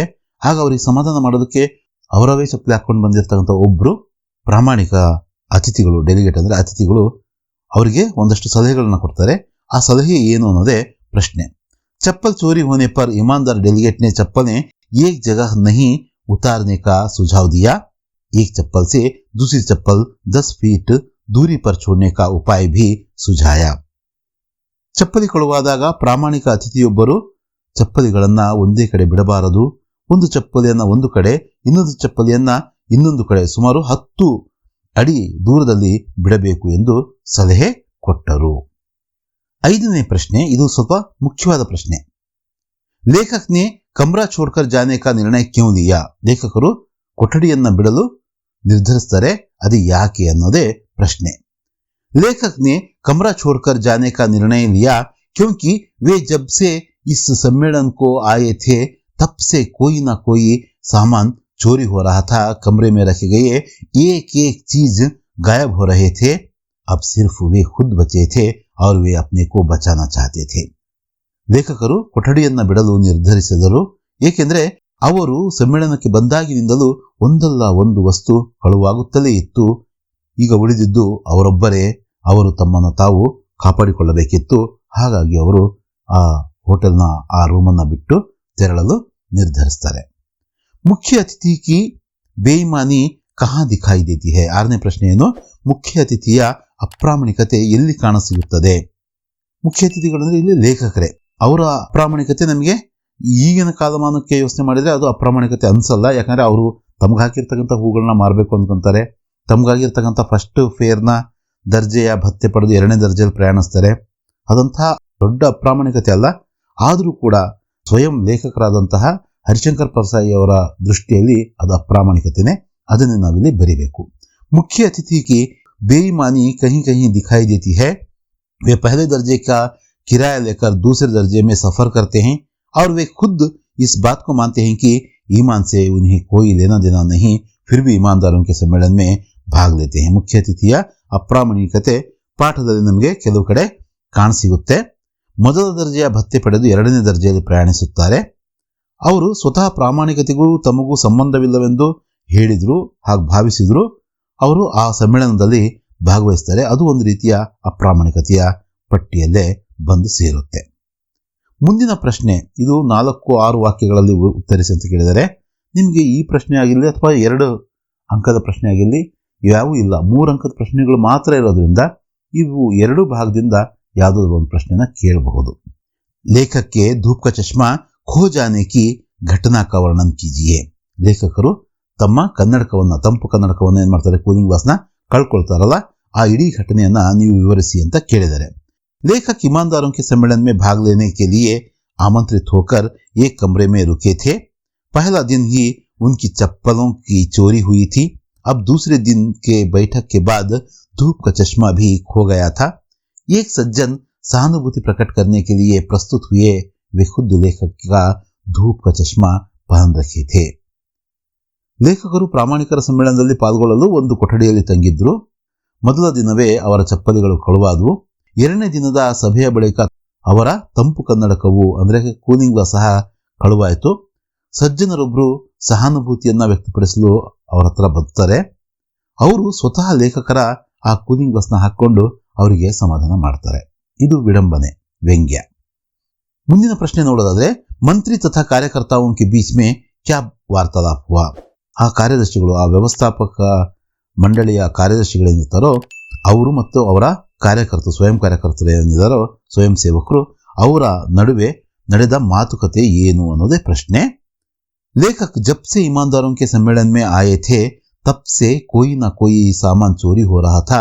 इसी को लेकर मंत्री अपने कार्यकर्ताओं को डांटे और उनके कर्तव्य का याद दिलवाया. चोरी से होने वाले बदनामी के बारे में भी बात की. कार्यकर्ताओं ने अपनी असहायता को समझाया. डेलीगेटों को वे रोक नहीं सकते थे. ಲೇಖಕರು ಪ್ರಾಮಾಣಿಕರ ಸಭೆಗೆ ಬಂದಾಗಿನಿಂದಲೂ ಒಂದಲ್ಲ ಒಂದು ವಸ್ತುವಿನ ಕಳುವು ಆಗುತ್ತಲೇ ಇತ್ತು. ಈ ಕುರಿತು ಸ್ವಾಗತ ಸಮಿತಿಯ ಕಾರ್ಯದರ್ಶಿಗಳು ಕಾರ್ಯಕರ್ತರನ್ನು ತರಾಟೆಗೆ ತೆಗೆದುಕೊಳ್ತಾರೆ ಹಾಗೂ ಅವರ ಕೆಲಸದ ಬಗ್ಗೆ ನೆನಪಿಸ್ತಾರೆ. ನಿಮ್ಮ ಜವಾಬ್ದಾರಿಗಳು ಇವು ಅಂತ ಹೇಳ್ತಾರೆ. ಈ ರೀತಿಯ ಕಳ್ಳತನಗಳಿಂದಾಗುವ ಅವಮಾನದ ಕುರಿತಾಗಿ ಕೂಡ ಅವರು ತಮ್ಮ ಕಾರ್ಯಕರ್ತರ ಹತ್ರ ಮಾತಾಡ್ತಾರೆ. ಆದರೆ ಕಾರ್ಯಕರ್ತರು ಅತಿಥಿಗಳಿಗೆ ನಿಯಂತ್ರಿಸೋದಕ್ಕಾಗಲ್ಲ, ಅವ್ರಿಗೆ ಆಗ್ತಾ ಇಲ್ಲ, ಅವ್ರಿಗೆ ಯಾರಿಗೆ ಹೇಳೋದು ಅಂತ ತಮ್ಮ ಅಸಹಾಯಕತೆಯನ್ನು ಅವರು ತೋಡ್ಕೊಳ್ತಾರೆ. ಇಷ್ಟನ್ನು ನಾವು ಈ ಪ್ರಶ್ನೆಗೆ ಉತ್ತರವಾಗಿ ಬರೀಬೇಕಾಗುತ್ತೆ. ಕೊನೆಯ ಪ್ರಶ್ನೆಯನ್ನು ನಾವು ನೋಡೋಣ. ಸಮ್ಮೇಳನ में लेखक को क्या क्या अनुभव हुए संक्षेप में लिखिए. ಲೇಖಕರಿಗೆ ಆ ಸಮ್ಮೇಳನದಲ್ಲಿ ಆದಂತಹ ಅನುಭವಗಳನ್ನ ನಾವೇನು ಮಾಡಬೇಕು, ಸಂಕ್ಷಿಪ್ತವಾಗಿ ಬರೀಬೇಕು. लेखक जब से ईमानदारों के सम्मेलन में आए थे तब से कोई ना कोई सामान चोरी हो जाता था. कमरे में रखी एक एक चीज गायब हो रही थी. चप्पल, चश्मा, कंबल, ताला आदि. जो इनका सामान चोरी करता था वह बाद में इनके साथ अफसोस जताता था. लेखक को ईमानदारों का सम्मेलन ही असहनीय हो गया था. ಲೇಖಕರು ಪ್ರಾಮಾಣಿಕರ ಆ ಒಂದು ಸಮ್ಮೇಳನಕ್ಕೆ ಬಂದಾಗಿನಿಂದ ಒಂದಲ್ಲ ಒಂದು ವಸ್ತು ಕಳುವಾಗುತ್ತಲೇ ಇತ್ತು. ಕೊಠಡಿಯಲ್ಲಿಯ ಒಂದೊಂದೇ ವಸ್ತು ಮಾಯವಾಗ್ತಾ ಇತ್ತು. ಚಪ್ಪಲಿ, ಕನ್ನಡಕ, ಕಂಬಳಿ, ಬೀಗ ಹೀಗೆ ವಸ್ತುಗಳು ಕಳುವಾಗ್ತಾನೆ ಇದ್ವು. ಒಂದು ರೀತಿಯಲ್ಲಿ ಬಂದ ದಿನದಿಂದ ಕೊನೆಗೆ ರೂಮ್ ಬಿಟ್ಟು ತೆರಳೋ ಸಂದರ್ಭದವರೆಗೂ ಕೂಡ, ಅಷ್ಟು ದಿನನೂ ಕೂಡ ಅವರಿಗೆ ಆ ಸಮ್ಮೇಳನ ಒಂದು ರೀತಿಯ ಅಸಹನೀಯವಾಗಿ ಏರ್ಪಟ್ಟಿತ್ತು. ಇವು ಇಮಾನ್ದಾರೋं के सम्मेलन में ಪಾಠದ ಒಟ್ಟು 9 ಪ್ರಶ್ನೆಗಳು. 2ನೇ ಪ್ರಶ್ನೆಯನ್ನ ಹೊರತುಪಡಿಸಿ ಅಷ್ಟು ಪ್ರಶ್ನೆಗಳು ಮುಖ್ಯ ಎಂದೇ ಅನಿಸುತ್ತಿದೆ ಸದ್ಯಕ್ಕೆ. ಅಭ್ಯಾಸ ಮಾಡಿ. ಸಮಯ ಕಿ ಪಹಚಾನ್ ಈ ಪದ್ಯದ ಮುಖ್ಯ ಪ್ರಶ್ನೆ ಉತ್ತರಗಳನ್ನು ಚರ್ಚಿಸೋಣ. ಕೇವಲ 2 ಪ್ರಶ್ನೆ ಉತ್ತರಗಳನ್ನು ಅಭ್ಯಾಸಿಸಿದರೆ ಹೇಗೆ 2 ಅಂಕಗಳನ್ನು ಅತಿ ಸುಲಭವಾಗಿ ಗಳಿಸಬಹುದು ಎನ್ನುವುದನ್ನು ಕಲಿಯೋಣ. ಮೊದಲಿಗೆ 1 ಅಂಕದ ಪ್ರಶ್ನೆ ಉತ್ತರಗಳನ್ನು ನೋಡೋಣ. ಮೊದಲನೇ ಪ್ರಶ್ನೆ, कवि सियाराम शरण गुप्त जी के अनुसार मनुष्य को सुख कब नहीं मिलता? कवि ಸಿಯಾರಾಮ್ ಶರಣಗುಪ್ತರವರ ಪ್ರಕಾರ ಮನುಷ್ಯನಿಗೆ ಸುಖದ ಪ್ರಾಪ್ತಿ ಯಾವಾಗ ಆಗೋಲ್ಲ ಅಂತ ಕೇಳಿದ್ದಾರೆ. कवि सियाराम शरण गुप्त जी के अनुसार समय नष्ट करने से मनुष्य को सुख नहीं मिलता. ಅವರ ಪ್ರಕಾರ ಸಮಯವನ್ನ ನಾವು ವೇಸ್ಟ್ ಮಾಡಿಕೊಂಡ್ರೆ ನಾವು ಜೀವನದ ಸಂತೋಷವನ್ನ ಆನಂದವನ್ನ ಪಡೆಯೋದಕ್ಕೆ ಸಾಧ್ಯವಾಗಲ್ಲ ಅಂತ ಹೇಳಿದ್ದಾರೆ. ಎರಡನೇ ಪ್ರಶ್ನೆ, ಬಹಾನೆ ಬನಾನೆ ಕಾ ಪ್ರಮುಖ ಕಾರಣ ಕ್ಯಾ ಹೈ? ಬಹಾನೆ ಅಂದ್ರೆ ನೆಪ ಹೂಡೋದಕ್ಕೆ ಇರುವ ಪ್ರಮುಖ ಕಾರಣವೇನು ಅಂತ ಕೇಳಿದರೆ, ಬಹಾನೆ ಬನಾನೆ ಕಾ ಪ್ರಮುಖ ಕಾರಣ ಆಲಸ್ ಹೈ. ನಮ್ಮ ಆಲಸ್ಯನೇ, ನಮ್ಮ ಸೋಮಾರಿತನನೇ ನೆಪ ಹೂಡೋದಕ್ಕೆ ಇರುವ ಪ್ರಮುಖ ಕಾರಣ ಅಂತ ಉತ್ತರಿಸಬೇಕು. ಇಲ್ಲಿ ಕ್ಯಾ ಜಾಗದಲ್ಲಿ ಆಲಸ್ ಅಂತ ಬರೆದ್ರೆ ಉತ್ತರ ಆಗುತ್ತೆ. ಸಮಯ ಕಿಸ್ಕಾ ದಿಯಾ ಹುವಾ ಅನುಪಮ್ ಧನ್ ಹೈ? ಸಮಯ ಈಶ್ವರ್ ಕ ದಿಯಾ ಹುವಾ ಅನುಪಮ್ ಧನ್ ಹೈ. ಸಮಯ ಅಂತಕ್ಕಂಥದ್ದು ಒಂದು ಅನುಪಮವಾದಂತಹ ಸಂಪತ್ತು, ಹಣಕ್ಕಿಂತ ಮಿಗಿಲಾದಂಥದ್ದು. ಆ ರೀತಿಯ ಸಂಪತ್ತನ್ನು ನಮಗೆ ಕೊಟ್ಟಿದ್ದು ಯಾರು ಅಂದ್ರೆ ಭಗವಂತ ಅಂತ ಬರೀಬೇಕು. ಕಿಸ್ಕಾ ಅಂತ ಇದೆಯಲ್ಲ, ಅಲ್ಲಿ ಈಶ್ವರ್ಕ ಅಂದ್ರೆ ಉತ್ತರ ಆಗುತ್ತೆ. ನಾಲ್ಕನೇ ಪ್ರಶ್ನೆ, कवि सियाराम शरण गुप्त जी किस पर विश्वास करने को कहते हैं?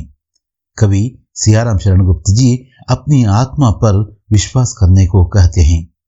ಕವಿ ಸಿಯಾರಾಮ್ ಶರಣಗುಪ್ತರವರು ಯಾವುದ್ರ ಮೇಲೆ ವಿಶ್ವಾಸ ಮಾಡೋದಕ್ಕೆ ಹೇಳಿದ್ದಾರೆ ಅಂದ್ರೆ, ನಮ್ಮ ಒಂದು ಅಂತರಾತ್ಮ ಇದೆಯಲ್ಲ ಅದ್ರ ಮೇಲೆ ವಿಶ್ವಾಸ ಇಡೋದಕ್ಕೆ ಹೇಳಿದ್ದಾರೆ. ಅಂದರೆ ನಮ್ಮನ್ನು ನಾವು ನಂಬಿ ಮುಂದೆ ಸಾಗೋದಕ್ಕೆ ಹೇಳಿದ್ದಾರೆ. ಅದನ್ನು ನಾವಿಲ್ಲಿ ಬರೀಬೇಕು. ಐದನೆಯ ಪ್ರಶ್ನೆ, ಸಮಯಕ್ಕೆ ಕೊನೆಸೆ ಕ್ಯಾ ಹೋತಾ ಹೈ? ಸಮಯವನ್ನ ಹೋಗೋದಕ್ಕೆ ಬಿಟ್ರೆ, ಅದನ್ನು ಹೀಗೆ ವೇಸ್ಟ್ ಆಗಿ ಕಳೆದ್ರೆ ನಂತರ ನಮಗೆ ಸಿಗೋದೇನು? ಸಮಯಕ್ಕೆ ಕೊನೆಸೆ ಪಶ್ಚಾತ್ತಾವ ಹೋತಾ ಹೈ. ಸಮಯವನ್ನು ನಾವು ಕಳ್ಕೊಂಡ್ರೆ ಪಶ್ಚಾತ್ತಾಪ ಪಡಬೇಕಷ್ಟೇ, ಇನ್ನೇನು ನಮಗೆ ಗತ್ಯಾಂತರ ಇಲ್ಲ. ಪಶ್ಚಾತ್ತಾಪಕ್ಕೆ ಏನು ಅಂತ ಬೆಲೆ ಇಲ್ಲ. 2-3 ವಾಕ್ಯಗಳಲ್ಲಿ ಉತ್ತರಿಸಬಹುದಾದ ಪ್ರಶ್ನೆಗಳನ್ನು ನಾವು ಇಲ್ಲಿ ಅಭ್ಯಾಸ ಮಾಡೋಣ. ಕೇವಲ 2 ಪ್ರಶ್ನೆಗಳನ್ನು ನಾವು ಕಲಿತರೆ ಸಾಕು. ಇದರಲ್ಲಿ ಅವೇ ಮುಖ್ಯ ಪ್ರಶ್ನೆಗಳು. ಮೊದಲನೇ ಪ್ರಶ್ನೆ ನೋಡೋಣ. ಮನುಷ್ಯ ಕೆ ಲಿಯೆ ಸುಖ ಕಿ ಪ್ರಾಪ್ತಿ ಕಬ್ ಸಂಭವ ಹೈ? ಮನುಷ್ಯನಿಗೆ ಸುಖ ಅಂತಕ್ಕಂಥದ್ದು ಯಾವಾಗ ಸಿಗುತ್ತೆ ಅಂತ ಕೇಳಿದರೆ, ಮನುಷ್ಯ ಕೆ ಲಿಯೆ ಸುಖ ಕಿ ಪ್ರಾಪ್ತಿ ಸಮಯ ಕೆ ಸದುಪಯೋಗ ಸೆ ಸಂಭವ ಹೈ. ಹಮ್ ಆಲಸ್ ಕೋ ಛೋಡ್ಕರ್ ಸಹಿ ಸಮಯ ಪರ್ ಕಾಮ್ ಕರ್ನಾ ಚಾಹಿಯೆ. ನಾವು ಮೊದಲ ಪ್ರಶ್ನೆಯನ್ನ ಉತ್ತರಿಸಬೇಕಾದ್ರೆ ಏನು ಬರೆದಿದ್ವೋ ಅದನ್ನೇ ಇಲ್ಲಿ ಸ್ವಲ್ಪ ವಿಸ್ತರಿಸಿ ಬರೀಬೇಕು. ಮನುಷ್ಯನಾದಂತಹ ನಾವು ಸುಖವನ್ನ ಪಡಿಬೇಕಂದ್ರೆ ಸಮಯವನ್ನ ಸದುಪಯೋಗ ಮಾಡ್ಕೋಬೇಕು. ಅಷ್ಟೇ ಅಲ್ಲದೆ ನಮ್ಮಲ್ಲಿರ್ತಕ್ಕಂಥ ಸೋಮಾರಿತನವನ್ನ ನಾವು ಬಿಟ್ಟು ಸರಿಯಾದ ಸಮಯದಲ್ಲಿ ಸರಿಯಾದ ಒಂದು ಕೆಲಸದಲ್ಲಿ ತೊಡಗಿದ್ರೆ ನಮಗೆ ಖುಷಿ ಅಂತಕ್ಕಂಥದ್ದು, ಆನಂದ ಅಂತಕ್ಕಂಥದ್ದು, ಸಾಧನೆ ಅಂತಕ್ಕಂಥದ್ದು ಸಾಧ್ಯವಾಗುತ್ತೆ. ಎರಡನೇ ಪ್ರಶ್ನೆಯ ಉತ್ತರ ಕೂಡ ಇವೇ ವಾಕ್ಯಗಳನ್ನ ಬಳಸಿ, ಇವೇ ಪದಗಳನ್ನ ಬಳಸಿ ನಾವು ಉತ್ತರಿಸಬಹುದು. ನೋಡಿ ಹೇಗೆ ಅಂತ. ಸಮಯ ಕ ಸದುಪಯೋಗ ಕೈಸೆ ಕರ್ನಾ ಚಾಹಿಯೆ? ಸಮಯ ಕ ಸದುಪಯೋಗ ಕರ್ನಾ ಚಾಹಿಯೆ. ಸಮಯದ ಸದುಪಯೋಗವನ್ನು ಹೇಗೆ ಮಾಡ್ಕೋಬೇಕು ಅಂತ ಪ್ರಶ್ನೆ ಕೇಳಿದರೆ, ನಾವು ಅದೇ ರೀತಿಯಲ್ಲಿ ಇರ್ತಕ್ಕಂಥ ಪ್ರಶ್ನೆಯಲ್ಲಿರ್ತಕ್ಕಂಥ ಪದಗಳನ್ನೇ ಬಳಸಿ ಸಮಯ ಕ ಸದುಪಯೋಗ ಕರ್ನಾ ಚಾಹಿಯೆ, ಕೈಸಿ ಅಂತಕ್ಕಂಥದ್ದನ್ನು ಬಿಟ್ಟು ಉತ್ತರಿಸಿದ್ವಿ. ಜೊತೆಗೆ ಹಿಂದಿನ ಪ್ರಶ್ನೆಯಲ್ಲಿ ಬರೆದಿರ್ತಕ್ಕಂಥ ಉತ್ತರವನ್ನೇ ಮತ್ತೆ ಬರಿತಾ ಇದೀವಿ. ಹಮ್ ಆಲಸ್ ಕೋ ಛೋಡ್ಕರ್ ಸಹಿ ಸಮಯ ಪರ್ ಕಾಮ್ ಕರ್ನಾ ಚಾಹಿಯೆ. ನಾವು ನಮ್ಮಲ್ಲಿರ್ತಕ್ಕಂಥ ಸೋಮಾರಿತನವನ್ನು ಬಿಟ್ಟು ಸರಿಯಾದ ಸಮಯಕ್ಕೆ ಸರಿಯಾದ ಕೆಲಸವನ್ನ ಮಾಡಬೇಕು ಅಥವಾ ಅದರಲ್ಲಿ ನಾವು ತೊಡಗಿಸಿಕೊಳ್ಬೇಕು. ಇಷ್ಟೇ. ಎಷ್ಟು ಈಸಿ ಇದೆ ನೋಡ್ರಿ ಈ 2 ಪ್ರಶ್ನೆಗಳು. ಇವೆರಡು ಪ್ರಶ್ನೆಗಳನ್ನು ನಾವು ಅಭ್ಯಾಸ ಮಾಡಿದ್ರೆ ಕಂಪಲ್ಸರಿ 2 ಅಂಕಗಳನ್ನ ನಾವು ಪಡ್ಕೋಬಹುದು. 2 ಅಂಕ ಏನು, 3 ಅಂಕ ಅಂದ್ರೆ ಈ ಪದ್ಯಕ್ಕಿರ್ತಕ್ಕಂತಹ ಒಟ್ಟು ವೇಟೇಜ್ 3 ಅಂಕ. 3 ಅಂಕನೂ ಕೂಡ ಈ 2 ಲೈನ್ನ ನಾವು ಚೆನ್ನಾಗಿ ಅಭ್ಯಾಸ ಮಾಡಿದರೆ ಸಾಕು, ಈಸಿಯಾಗಿ ಪಡ್ಕೋಬಹುದು. ಈ 2 ಪ್ರಶ್ನೆಗಳಲ್ಲಿ ಒಂದು ನಾಳಿನ ಪರೀಕ್ಷೆಯಲ್ಲಿ ಬರಬಹುದು. 3ನೇ ಪ್ರಶ್ನೆ ಪದ್ಯದ ಕೊನೆಯ 4 ಸಾಲುಗಳ ಸಾರಾಂಶವನ್ನು ಕೇಳಿರುವುದರಿಂದ ಬಹುಶಃ ಈ ಪರೀಕ್ಷೆಯಲ್ಲಿ ಅದನ್ನ ಕೇಳಲಾರರು. ಮಹಿಳಾ ಕಿ ಸಾಹಸ್ ಗಾಥಾ ವ್ಯಕ್ತಿ ಪರಿಚಯವಿರುವ ಈ ಪಾಠದ ಮುಂಬರುವ ಪರೀಕ್ಷೆಗೆ ಮುಖ್ಯ ಪ್ರಶ್ನೆಗಳನ್ನ ನೋಡೋಣ. ಅನುರೂಪತೆಯ 1 ಅಂಕದ 1 ಪ್ರಶ್ನೆ ಹಾಗೂ 2-3 ವಾಕ್ಯಗಳಲ್ಲಿ ಉತ್ತರಿಸಬೇಕಾದ 1 ಪ್ರಶ್ನೆ ಬರಲಿದೆ. ಒಟ್ಟು 3 ಅಂಕಗಳ ವೇಟೇಜ್ ಹೊಂದಿದೆ ಈ ಪಾಠ. ಅನುರೂಪತೆಯ ಪ್ರಶ್ನೆಗಳಲ್ಲಿ ಮೊದಲನೆಯದು, ಎವರೆಸ್ಟ್ ಪರ್ ಚढ़ने वाली पहली महिला ಜುಂಕೆ ತಾಬಿ. ಎವರೆಸ್ಟ್ ಪರ್ ಚढ़ने वाले पहला पुरुष ತೇನ್ಜಿಂಗ್ ನೋರ್ಗೆ.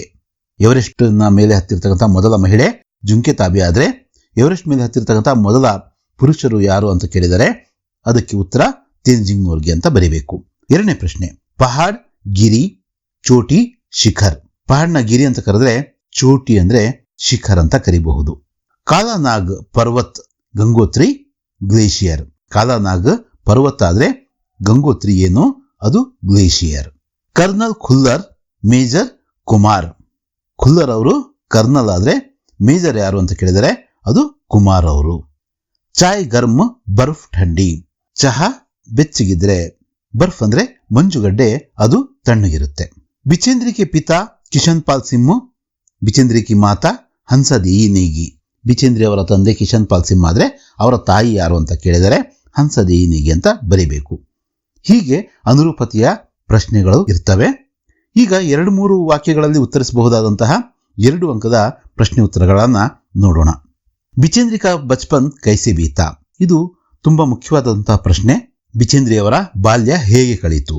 बिचेंद्री पाल का जन्म एक साधारण भारतीय परिवार में हुआ था.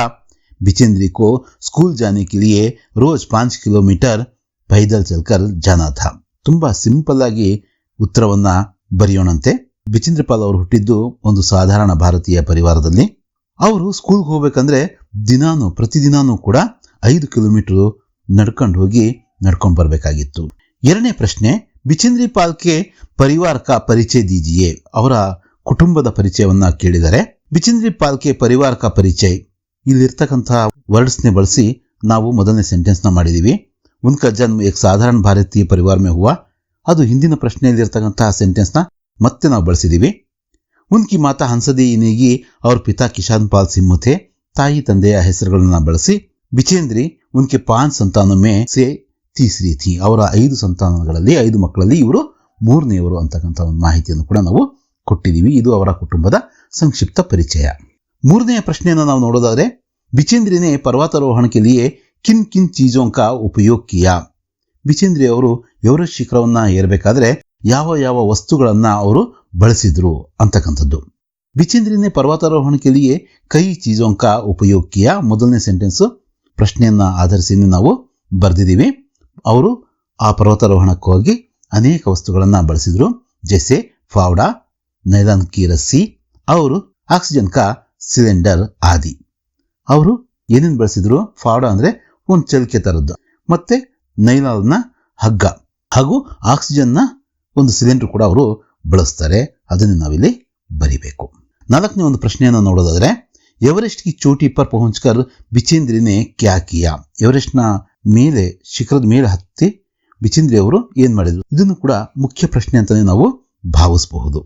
एवरेस्ट की चोटी पर पहुंचकर बिचेंद्री ने फावड़े से बर्फ खोदकर 2 लोगों के खड़े होने का जगह बनाई.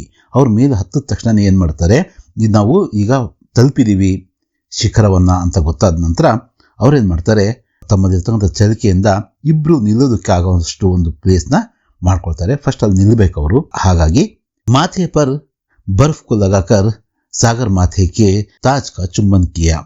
ಅಂದ್ರೆ ತಮ್ಮ ಹಣೆ ಮೇಲೆ ಆ ಒಂದು ಮಂಜಿನ ಅದನ್ನ ಹಚ್ಕೊಂಡು, ತಿಲುಕುತ್ತ ರೀತಿಯಲ್ಲಿ ಹಚ್ಕೊಂಡು, ಸಾಗರ ಮಾಥೆ ಅಂದ್ರೆ ಆ ಎವರೆಸ್ಟ್ ಶಿಖರದ ಆ ಒಂದು ತಾಜ್ ಅಂದ್ರೆ ಕಿರೀಟವನ್ನ ಚುಂಬಿಸ್ತಾರೆ.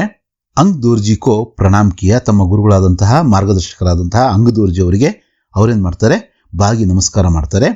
ಏಕ್ ಛೋಟಿ ಸಿ ಪೂಜಾ ಕೆ ಬಾದ್ ಏಕ್ ಲಾಲ್ ಕಪಡೆ ಮೇ ಹನುಮಾನ್ ಚಾಲಿಸಾ और दुर्गा माँ का ಚಿತ್ರ ಲಪೇಟ್ಕರ್ ಬರ್ಫ್ ಮೇ ದಬಾ ದಿಯಾ.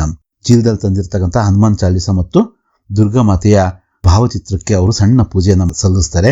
ಅದರ ನಂತರ ಒಂದು ಕೆಂಪು ಬಟ್ಟೆಯಲ್ಲಿ ಸುತ್ತಿ ಅದನ್ನ ಅಲ್ಲೇ ಆ ಮಂಜಿನ ಕೆಳಗಡೆ ಅಡಗಿಸಿಡ್ತಾರೆ. ಇದು ಅವರು ಅಲ್ಲಿಗೆ ಹೋಗಿ ಮಾಡಿರ್ತಕ್ಕಂತಹ ಕೆಲಸ ಕಾರ್ಯಗಳು. ಈ ಪ್ರಶ್ನೆಗೆ ಉತ್ತರ ಸ್ವಲ್ಪ ಜಾಸ್ತಿ ಅನಿಸಿದ್ರು ಕೂಡ ಅಭ್ಯಾಸ ಮಾಡಲೇಬೇಕು, ಆ ರೀತಿಯ ಅನಿವಾರ್ಯತೆ. ಸೂರ್ದಾಸ್ ಅವರ ಸೂರ್ಶ್ಯಾಮ್ ಪದ್ಯ ಸಹ 3 ಅಂಕಗಳ ವೇಟೇಜ್ ಹೊಂದಿದೆ.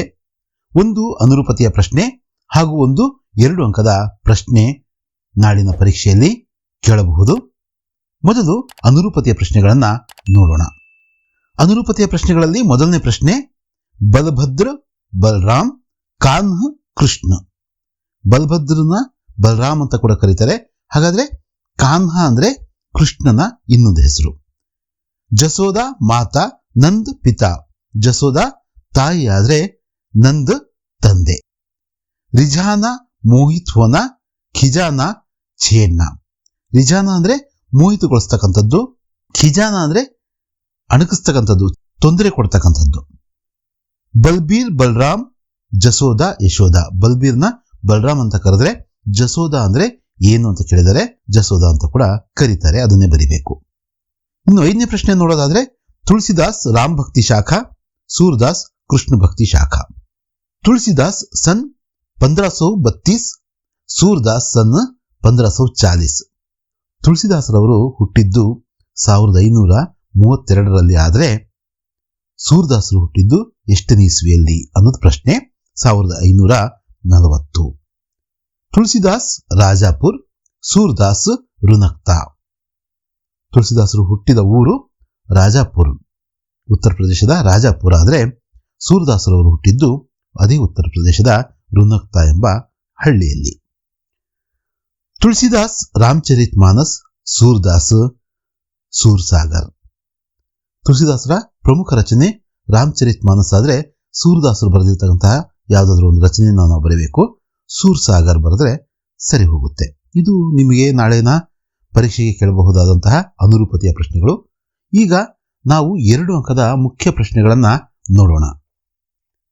ಕೃಷ್ಣ ಬಲರಾಮ್ ಕೆ ಸಾಥ್ ಖೇಲ್ನೆ ಕ್ಯೂ ನಹಿ ಜಾನಾ ಚಾಹತಾ. ಕೃಷ್ಣ ಬಲರಾಮನೊಂದಿಗೆ ಆಡೋದಕ್ಕೆ ಯಾಕೆ ಹೋಗಲ್ಲ ಅನ್ನೋದೇ ಪ್ರಶ್ನೆ. ಕೃಷ್ಣ ಬಲರಾಮ್ ಕೆ ಸಾಥ್ ಖೇಲ್ನೆ ನಹಿ ಜಾನಾ ಚಾಹತಾ क्योंकि बलराम हमेशा चिढ़ाता था.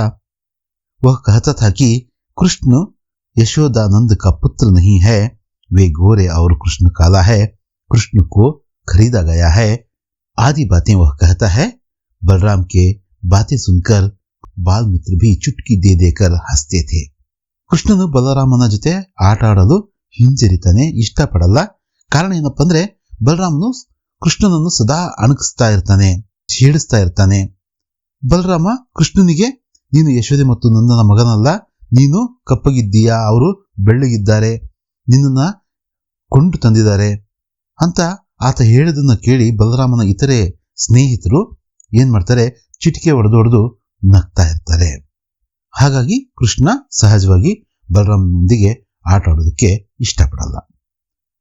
ಬಲರಾಮ್ ಕೃಷ್ಣ ಕೆ ಮಾತಾ ಪಿತಾ ಕೆ ಬಾರೆ ಮೇ ಕ್ಯಾ ಕಹತಾ ಹೈ. ಅದೇ ಪ್ರಶ್ನೆನ ಇನ್ನೊಂದು ರೀತಿಯಲ್ಲಿ ಕೇಳಿದರೆ, बलराम कृष्ण के माता पिता के बारे में कहता है कि उन्होंने कृष्ण को जन्म नहीं दिया, वे गोरे और कृष्ण काला है, कृष्ण को खरीदा गया है. ಅದೇ ಉತ್ತರವನ್ನ ಇನ್ನೊಂದ್ಸಲ ಬರೀಬೇಕು. ಕೃಷ್ಣನ ತಂದೆ ತಾಯಿ ನಂದ ಮತ್ತು ಯಶೋದ ಅಲ್ವೇ ಅಲ್ಲ, ಕೃಷ್ಣನನ್ನ ಕೊಂಡು ತಂದಿದ್ದಾರೆ. ಯಾಕಂದ್ರೆ ಕೃಷ್ಣ ಕಪ್ಪಗಿದ್ದಾನೆ ಮತ್ತು ಅವರಿಬ್ರು ತಂದೆ ತಾಯಿ ಬೆಳ್ಳಗಿದ್ದಾರೆ ಅಂತ ಬಲರಾಮ ಕೃಷ್ಣನ ತಂದೆ ತಾಯಿ ಬಗ್ಗೆ ಮಾತಾಡ್ತಾ ಇದ್ದ. ಕೃಷ್ಣ ಅಪ್ನಿ ಮಾತಾ ಯಶೋದಾ ಕೆ ಪ್ರತಿ ಕ್ಯೂ ನಾರಾಜ್ ಹೈ. ಕೃಷ್ಣನು ಯಶೋದೆಯ ಮೇಲೆ ಕೋಪಗೊಳ್ಳಲು, ಒಂದು ರೀತಿಯಲ್ಲಿ ಮುನಿಸ್ಕೊಳ್ಳಲು ಕಾರಣ ಏನು ಅನ್ನೋದೇ ಪ್ರಶ್ನೆ.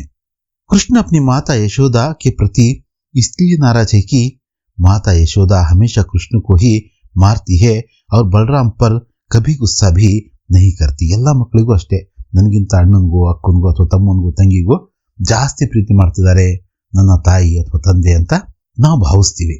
ಆದರೆ ಅದು ನಿಜ ಆಗಿರಲ್ಲ. ತಂದೆ ತಾಯಿಗೆ ಎಲ್ಲಾ ಮಕ್ಕಳ ಮೇಲೂ ಕೂಡ ಸಮಾನವಾದಂತಹ ಪ್ರೀತಿನೇ ಇರುತ್ತೆ.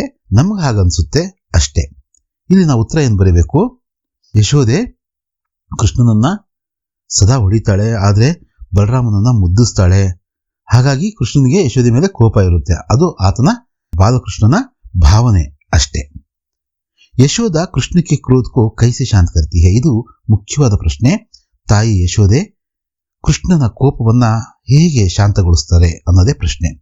ಯಶೋದ कृष्ण के क्रोध को इस प्रकार शांत करती है, वह बलराम को जन्म से चुगली करने वाला बताती है और गोधन की कसम खाकर बताती है मैं ही तेरी माता हूं और तुम ही मेरे पुत्र हो. ಯಶೋದೆ ಕೃಷ್ಣನ ಕೋಪವನ್ನ ಮುನಿಸನ್ನ ಹೇಗೆ ಶಾಂತಗೊಳಿಸ್ತಾಳಂದ್ರೆ, ಬಲರಾಮ ಹುಟ್ಟಿನಿಂದ ಸ್ವಲ್ಪ ಚಾಡಿಕೋರ, ನಮ್ಮ ಗೋ ಸಂಪತ್ತಿನ ಮೇಲೆ ಆಣೆ ಮಾಡಿ ಪ್ರಮಾಣ ಮಾಡಿ ಹೇಳ್ತಾ ಇದ್ದೀನಿ, ನಾನು ನಿನ್ನ ತಾಯಿ ಮತ್ತು ನೀನು ನನ್ನ ಮಗ. ಹೀಗೆ ಹೇಳಿ ತಾಯಿ ಯಶೋದೆ ತನ್ನ ಮಗನಾದಂತಹ ಕೃಷ್ಣನ ಆ ಮುನಿಸನ್ನ ಆ ಕೋಪವನ್ನ ಶಾಂತಗೊಳಿಸುವ ಒಂದು ಪ್ರಯತ್ನವನ್ನ ಮಾಡ್ತಾರೆ. 5ನೇ ಪ್ರಶ್ನೆ,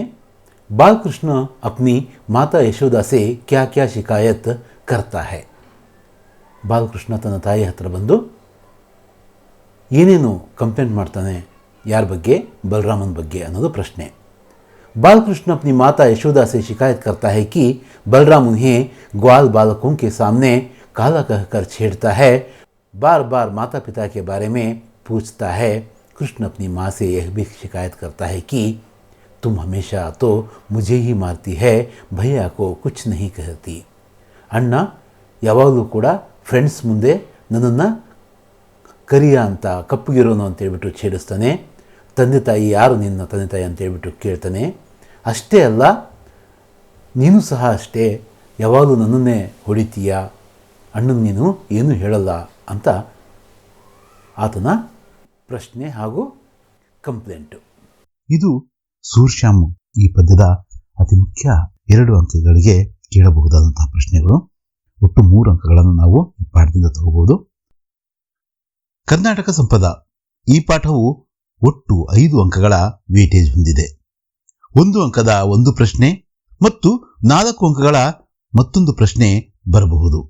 ಇಲ್ಲವೇ 2 ಅಂಕಗಳ ಮತ್ತು 3 ಅಂಕಗಳ ತಲಾ 1 ಪ್ರಶ್ನೆಯನ್ನು ಸಹ ಕೇಳಬಹುದು. ಒಟ್ಟಿನಲ್ಲಿ ಮುಖ್ಯ ಪಾಠವಿದು. ನಾವು ಈ ಪಾಠದ 1, 2, 3 ಹಾಗೂ 4 ಅಂಕಗಳ ಅಷ್ಟು ಪ್ರಶ್ನೆ ಉತ್ತರಗಳನ್ನು ಇಲ್ಲಿ ಚರ್ಚಿಸೋಣ. ಕೊನೆಯ 3 ಪ್ರಶ್ನೆಗಳು ಅತಿ ಮುಖ್ಯ. ಮೊದಲಿಗೆ 1 ಅಂಕದ ಪ್ರಶ್ನೆಗಳು. ಮೊದಲ ಪ್ರಶ್ನೆ, पश्चिमी घाट किसे कहते हैं? कर्नाटक प्रांत में दक्षिण से उत्तर के छोर तक फैली लंबी पर्वतमालाओं को पश्चिमी घाट कहते हैं. ಯಾವ ಪರ್ವತ ಶ್ರೇಣಿಯನ್ನ ಪಶ್ಚಿಮ ಘಟ್ಟಗಳೆಂದು ಕರೆಯುತ್ತಾರೆ? ಕರ್ನಾಟಕದಲ್ಲಿ ದಕ್ಷಿಣದಿಂದ ಉತ್ತರದವರೆಗೂ ವಿಶಾಲವಾಗಿ ಹರಡಿರುವ ಪರ್ವತ ಶ್ರೇಣಿಯನ್ನ ಪಶ್ಚಿಮ ಘಟ್ಟಗಳು ಎನ್ನುತ್ತಾರೆ. ಎರಡನೇ ಪ್ರಶ್ನೆ, ಕರ್ನಾಟಕ ಮೇ ಕೌನ್ ಕೌನ್ ಸೆ ಜಲಪ್ರಪಾತ ಹೈ? ಕರ್ನಾಟಕದಲ್ಲಿರುವ ಜಲಪಾತಗಳನ್ನ ಇಲ್ಲಿ ನಾವು ಹೆಸರಿಸಬೇಕು. ಕರ್ನಾಟಕ ಮೇ ಜೋಗ್, ಅಬ್ಬಿ, ಗೋಕಾಕ್, ಶಿವನ್ ಸಮುದ್ರ ಆದಿ ಜಲಪ್ರಪಾತ ಹೈ. ಜೋಗ, ಅಬ್ಬಿ, ಗೋಕಾಕ್, ಶಿವನ್ ಸಮುದ್ರ ಮುಂತಾದವು ಕರ್ನಾಟಕದಲ್ಲಿರುವ ಜಲಪಾತಗಳು. ಶ್ರವಣಬೆಳಗೊಳ ಕಿ ಗೊಮ್ಮಟೇಶ್ವರ ಕಿ ಮೂರ್ತಿ ಕಿ ಊಂಚಾಯಿ ಕಿತನಿ ಹೈ? ಶ್ರವಣಬೆಳಗೊಳದ ಗೊಮ್ಮಟೇಶ್ವರರ ಮೂರ್ತಿಯ ಎತ್ತರ ಎಷ್ಟು ಅಂತ ಕೇಳಿದ್ದಾರೆ. ಶ್ರವಣಬೆಳಗೊಳ ಕಿ ಗೊಮ್ಮಟೇಶ್ವರ ಕಿ ಮೂರ್ತಿ ಕಿ ಊಂಚಾಯಿ 57 ಫುಟ್ ಹೈ. ಶ್ರವಣಬೆಳಗೊಳದ ಗೊಮ್ಮಟೇಶ್ವರ ಮೂರ್ತಿಯ ಎತ್ತರ 57 ಅಡಿಗಳು. ಕಿಸ್ ನಗರ್ ಕೋ ಸಿಲಿಕಾನ್ ಸಿಟಿ ಕಹಾ ಜಾತಾ ಹೈ? ಯಾವ ನಗರವನ್ನ ಸಿಲಿಕಾನ್ ಸಿಟಿ ಅಂತ ಕರೀತಾರೆ? ಬೆಂಗಳೂರು ನಗರ ಕೋ ಸಿಲಿಕಾನ್ ಸಿಟಿ ಕಹಾ ಜಾತಾ ಹೈ. ನಮಗೆಲ್ಲ ಗೊತ್ತಿರೋ ಹಾಗೆ ಬೆಂಗಳೂರು ನಗರವನ್ನ ಸಿಲಿಕಾನ್ ಸಿಟಿ ಅಂತ ಕರೀತಾರೆ. ಭದ್ರಾವತಿ ಕೆ 2 ಪ್ರಮುಖ ಕಾರ್ಖಾನೋं के नाम बताइए. ಭದ್ರಾವತಿಯ 2 ಕಾರ್ಖಾನೆಗಳನ್ನ ತಿಳಿಸಿ ಅಂತ ಕೇಳಿದ್ದಾರೆ. कागज, लोहा और इस्पात ये ಭದ್ರಾವತಿ के ಪ್ರಮುಖ ಕಾರ್ಖಾನೋं के नाम हैं. ಭದ್ರಾವತಿಯ 2 ಮುಖ್ಯ ಕಾರ್ಖಾನೆಗಳೆಂದರೆ ಕಾಗದ, ಕಬ್ಬಿಣ ಮತ್ತು ಉಕ್ಕಿನ ಕಾರ್ಖಾನೆಗಳು. ಸೇಂಟ್ ಫಿಲೋಮಿನಾ ಚರ್ಚ್ ಕಿಸ್ ನಗರ್ ಮೇ ಹೈ? ಸೇಂಟ್ ಫಿಲೋಮಿನಾ ಚರ್ಚ್ ಮೈಸೂರು ನಗರ ಮೇ ಹೈ. ಸೇಂಟ್ ಫಿಲೋಮಿನಾ ಚರ್ಚ್ ಯಾವ ನಗರದಲ್ಲಿದೆ? ಇದು ಪ್ರಶ್ನೆ ಆದರೆ ಸೇಂಟ್ ಫಿಲೋಮಿನಾ ಚರ್ಚ್ ಮೈಸೂರಿನಲ್ಲಿದೆ ಅಥವಾ ಮೈಸೂರು ನಗರದಲ್ಲಿದೆ. ವಿಜಯಪುರ नगर का प्रमुख आकर्षण क्या है? विजयपुर नगर का प्रमुख आकर्षण गोल गुंबज है. ವಿಜಯಪುರದ ಪ್ರಮುಖ ಆಕರ್ಷಣೆ ಯಾವುದು ಅನ್ನೋದು ಪ್ರಶ್ನೆ. ವಿಜಯಪುರದ ಪ್ರಮುಖ ಆಕರ್ಷಣೆ ಗೋಳಗುಮ್ಮಟ. ಅರಬ್ಬಿ ಸಮುದ್ರ ಕರ್ನಾಟಕಕ್ಕೆ ಕಿಸ್ ದಿಶಾ ಮೇ ಹೈ? ಅರಬ್ಬಿ ಸಮುದ್ರವು ಕರ್ನಾಟಕದ ಯಾವ ದಿಕ್ಕಿನಲ್ಲಿದೆ? ಅರಬ್ಬಿ ಸಮುದ್ರ ಕರ್ನಾಟಕಕ್ಕೆ ಪಶ್ಚಿಮ ದಿಶಾ ಮೇ ಹೈ.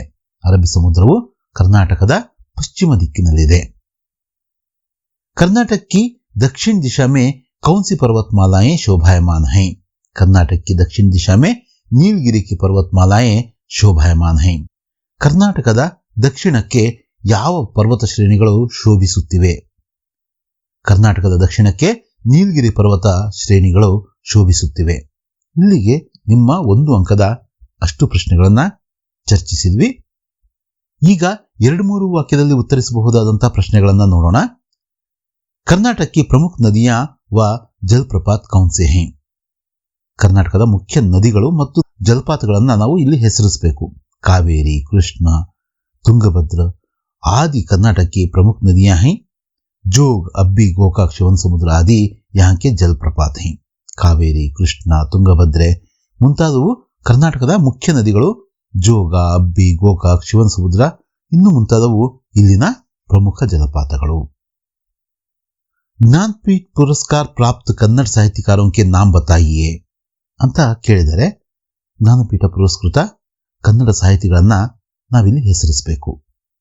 ಜ್ಞಾನಪೀಠ ಪುರಸ್ಕಾರ ಪ್ರಾಪ್ತ ಕನ್ನಡ ಸಾಹಿತ್ಯಕಾರೋं के नाम सर्वश्री कुवेंपु, बेंद्रे, कारंत, मास्ती, गोकाक, UR अनंतमूर्ति, ಕಾರ್ನಾಡ್ और ಚಂದ್ರಶೇಖರ್ ಕಂಬಾರ್.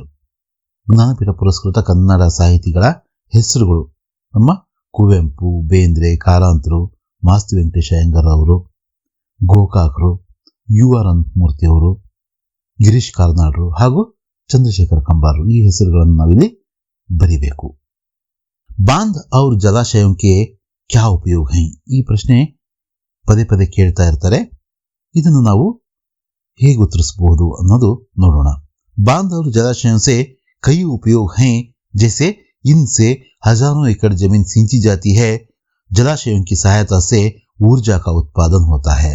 ಜಲಾಶಯಗಳಿಂದಾಗುವ ಉಪಯೋಗಗಳೇನು ಅನ್ನೋದು ಪ್ರಶ್ನೆ ಆದರೆ ಇದಕ್ಕೆ ಉತ್ತರ ಜಲಾಶಯಗಳಿಂದ ಅನೇಕ ಉಪಯೋಗಗಳಿವೆ. ಇವುಗಳಿಂದ ಸಾವಿರಾರು ಎಕರೆಗೆ ನೀರುಣಿಸಲಾಗುತ್ತದೆ. ಇವು ವಿದ್ಯುತ್ತನ್ನು ಸಹ उत्पादिसलु सहकारियागिवे. कर्नाटक के कुछ प्रमुख राजवंशों के नाम लिखिए. कर्नाटकದ ಪ್ರಮುಖ ರಾಜವಂಶಗಳನ್ನು ನಾವಿಲ್ಲಿ ಹೆಸರಿಸಬೇಕು. ಗಂಗಾ, ಕದಂಬ, ರಾಷ್ಟ್ರಕೂಟ, ಚಾಳುಕ್ಯ, ಹೊಯ್ಸಳ, ಒಡೆಯರ್ आदि कर्नाटक के कुछ प्रमुख राजवंशों के नाम हैं. ಗಂಗರು, ಕದಂಬರು, ರಾಷ್ಟ್ರಕೂಟರು, ಚಾಳುಕ್ಯರು, ಹೊಯ್ಸಳರು, ಒಡೆಯರ್ರವರು ಮುಂತಾದವು ಕರ್ನಾಟಕದ ಪ್ರಮುಖ ರಾಜವಂಶಗಳು. ಬೆಂಗಳೂರು में कौन कौन सी बृहत संस्थाएं हैं? ಕರ್ನಾಟಕದಲ್ಲಿರುವ ಮುಖ್ಯ ಸಂಸ್ಥೆಗಳು ಯಾವುವು ಅಂತ ಕೇಳಿದರೆ ಬೆಂಗಳೂರು में प्रसिद्ध भारतीय विज्ञान संस्थान, HAL, HMT, ITI, BHEL, BEL आदि बृहत संस्थाएं हैं. ಬೆಂಗಳೂರಿನಲ್ಲಿರುವ ಮುಖ್ಯ ಸಂಸ್ಥೆಗಳು ಅಂದರೆ HAL, HMT, ITI, BHEL, BEL ಇನ್ನು ಮುಂತಾದವು ವಿವಿಧ ಸಂಸ್ಥೆಗಳಿದ್ದಾವೆ. ಅವನ್ನು ನಾವಿಲ್ಲಿ ಹೆಸರಿಸಿದ್ದೇವೆ. ಈಗ ಅತಿ ಮುಖ್ಯವಾದಂತಹ ಪ್ರಶ್ನೆ ಉತ್ತರಗಳನ್ನು ನಾವೀಗ ಚರ್ಚೆ ಮಾಡೋದಕ್ಕೆ ಹೊರಟಿದ್ದೀವಿ. ಇವನ್ನ 3 ಅಥವಾ 4 ಅಂಕಗಳಿಗೆ ಕೇಳ್ತಾರೆ. 3 ಪ್ರಶ್ನೆಗಳಿದ್ದಾವೆ. ಇವನ್ನ ಬಹಳ ಸರಳವಾಗಿ ನಾವು ಹೇಗೆ ಬರೀಬೇಕು ಅನ್ನೋದನ್ನು ನೋಡೋಣ. ಮತ್ತೆ ಈ ಪ್ರಶ್ನೆಗಳು ಪರೀಕ್ಷಾ ದೃಷ್ಟಿಯಿಂದ ಬಹಳ ಮುಖ್ಯ ಆಗ್ತವೆ. ತಪ್ಪದೆ ನೀವು ಇವನ್ನ ಅಭ್ಯಾಸ ಮಾಡಬೇಕು. कर्नाटक के प्राकृतिक सौंदर्य का वर्णन कीजिए. ಕರ್ನಾಟಕದ ಪ್ರಕೃತಿ ಸೌಂದರ್ಯವನ್ನು ಕುರಿತು ಬರೆಯಿರಿ ಅಂತ ಕೇಳಿದ್ದಾರೆ. कर्नाटक के प्राकृतिक सौंदर्य नयन मनोहर है. दक्षिण दिशा में नीलगिरी की पर्वतमालाएं शोभायमान हैं. अरबी समुद्र पश्चिम दिशा में है. कावेरी, कृष्णा, तुंगभद्रा आदि कर्नाटक की प्रमुख नदियां हैं. जोग, अब्बी, गोकाक, शिवन समुद्र आदि यहाँ के जलप्रपात हैं. दक्षिण से उत्तर की छोर तक फैली लंबी पर्वतमालाओं को पश्चिमी घाट कहते हैं. इन्हीं घाटों के कुछ भाग सह्याद्री कहलाता है. ನಾವು ಈಗಾಗಲೇ 1 ಮತ್ತು 2 ಅಂಕಗಳಲ್ಲಿ ಉತ್ತರಿಸತಕ್ಕಂಥ ಅನೇಕ ಪ್ರಶ್ನೆಗಳ ಉತ್ತರಗಳನ್ನು ಸೇರಿಸಿ ಈ ಒಂದು ಉತ್ತರವನ್ನು ತಯಾರಿಸಲಾಗಿದೆ. ಉದ್ದೇಶಪೂರ್ವಕವಾಗಿಯೇ ಈ ರೀತಿ ನಾವು ಮಾಡಿದ್ದೀವಿ. ನಿಮಗೆ ನಾಳೆಯ ಪರೀಕ್ಷೆಯಲ್ಲಿ ಈಸಿಯಾಗಿ ಇವನ್ನ ಬರೆಯೋದಕ್ಕೆ ಅವಕಾಶ ಆಗಲಿ ಅಂತ. ಕರ್ನಾಟಕದ ಪ್ರಕೃತಿ ಸೌಂದರ್ಯವು ಸುಂದರವಾಗಿದೆ. ದಕ್ಷಿಣದಲ್ಲಿ ನೀಲಗಿರಿ ಘಟ್ಟಗಳಿವೆ. ಅರಬ್ಬಿ ಸಮುದ್ರವು ಪಶ್ಚಿಮದಲ್ಲಿದೆ. ಕಾವೇರಿ, ಕೃಷ್ಣ, ತುಂಗಭದ್ರೆ ಮುಂತಾದವು ಕರ್ನಾಟಕದ ಪ್ರಮುಖ ನದಿಗಳಾದರೆ ಜೋಗ, ಅಬ್ಬಿ, ಗೋಕಾಕು, ಶಿವನ ಸಮುದ್ರ ಇಲ್ಲಿಯ ಜಲಪಾತಗಳು. ದಕ್ಷಿಣದಿಂದ ಉತ್ತರದೆಡೆಗೆ ಪಶ್ಚಿಮ ಘಟ್ಟಗಳು ಹರಡಿವೆ. ಈ ಘಟ್ಟಗಳ ಕೆಲವು ಭಾಗವನ್ನ ನಾವು ಸಹ್ಯಾದ್ರಿ ಅಂತ ಕೂಡ ಕರಿತೀವಿ. ಇಷ್ಟನ್ನು ನಾವು ಬರೀಬೇಕಾಗುತ್ತೆ ಈ ಪ್ರಶ್ನೆಗೆ ಉತ್ತರವಾಗಿ. ಕರ್ನಾಟಕ ಕಿ ಶಿಲ್ಪಕಲಾ ಕಾ ಪರಿಚಯ ದೀಜಿಯೇ. ಕರ್ನಾಟಕದ ಶಿಲ್ಪಕಲೆಯನ್ನ ಪರಿಚಯಿಸಿ ಅನ್ನೋದು ನಿಮ್ಮ 2ನೆಯ ಪ್ರಶ್ನೆ. कर्नाटक की शिल्पकला अनोखी है. बादामी, ऐहोले, पट्टदकल्लू में जो मंदिर हैं उनकी शिल्पकला और वास्तु अद्भुत है. बेलूरू, हड़ेबीडू, सोमनाथपुर के मंदिर में जो मूर्तियां हैं वे सजीव लगती हैं. ये हमें पुराणों की कहानियां सुनाती हैं. श्रवण बेलगोल में 57 फुट ऊंची गोमटेश्वर की मूर्ति है और विजयपुर में गोल गुंबज है. ಕರ್ನಾಟಕದ ಶಿಲ್ಪಕಲೆ ಅನನ್ಯವಾದದ್ದು. ಬಾದಾಮಿ, ಐಹೊಳೆ, ಪಟ್ಟದಕಲ್ಲುಗಳಲ್ಲಿರುವ ಮಂದಿರಗಳ ವಾಸ್ತು ಹಾಗೂ ಶಿಲ್ಪಕಲೆಯು ವಿಶೇಷವಾದದ್ದು. ಬೇಲೂರು, ಹಳೇಬೀಡು, ಸೋಮನಾಥಪುರದ ಮೂರ್ತಿಗಳು ಜೀವಂತಿಕೆಯಿಂದ ಇರುವಂತೆ ತೋರುತ್ತವೆ. ಇವು ನಮಗೆ ಪುರಾಣದ ಪುಣ್ಯಕಥೆಗಳನ್ನು ತಿಳಿಸುತ್ತವೆ. ಶ್ರವಣಬೆಳಗೊಳದಲ್ಲಿ 57 ಅಡಿಗಳ ಗೊಮಟೇಶ್ವರನ ಮೂರ್ತಿ ಹಾಗೂ ವಿಜಯಪುರದಲ್ಲಿ ಗೋಳಗುಮ್ಮಟವಿದೆ. ಇಷ್ಟನ್ನು ನಾವು ಬರಿಬೇಕು. ಮೂರನೆಯ ಹಾಗೂ ಕೊನೆಯ ಪ್ರಶ್ನೆಯನ್ನು ನಾವು ಗಮನಿಸುವುದಾದರೆ, कर्नाटक के साहित्यकारों की कन्नड़ भाषा और संस्कृति को क्या देन है? ಕನ್ನಡ ಸಾಹಿತ್ಯಕ್ಕೆ ನಮ್ಮ ರಾಜ್ಯದ ಸಾಹಿತಿಗಳ ಕೊಡುಗೆ ಏನು, ಅದನ್ನು ವಿವರಿಸಿ ಅನ್ನೋದು ಪ್ರಶ್ನೆ. कर्नाटक के अनेक साहित्यकारों ने कन्नड़ भाषा और संस्कृति की कीर्ति फैलाई है. वचनकारों ने समाज को सुधारा है. अनेक भक्त कवियों ने भक्ति, नीति, सदाचार के गीत गाए हैं. पंपा, रन्ना, पन्ना आदि ने महान काव्यों की रचना की है.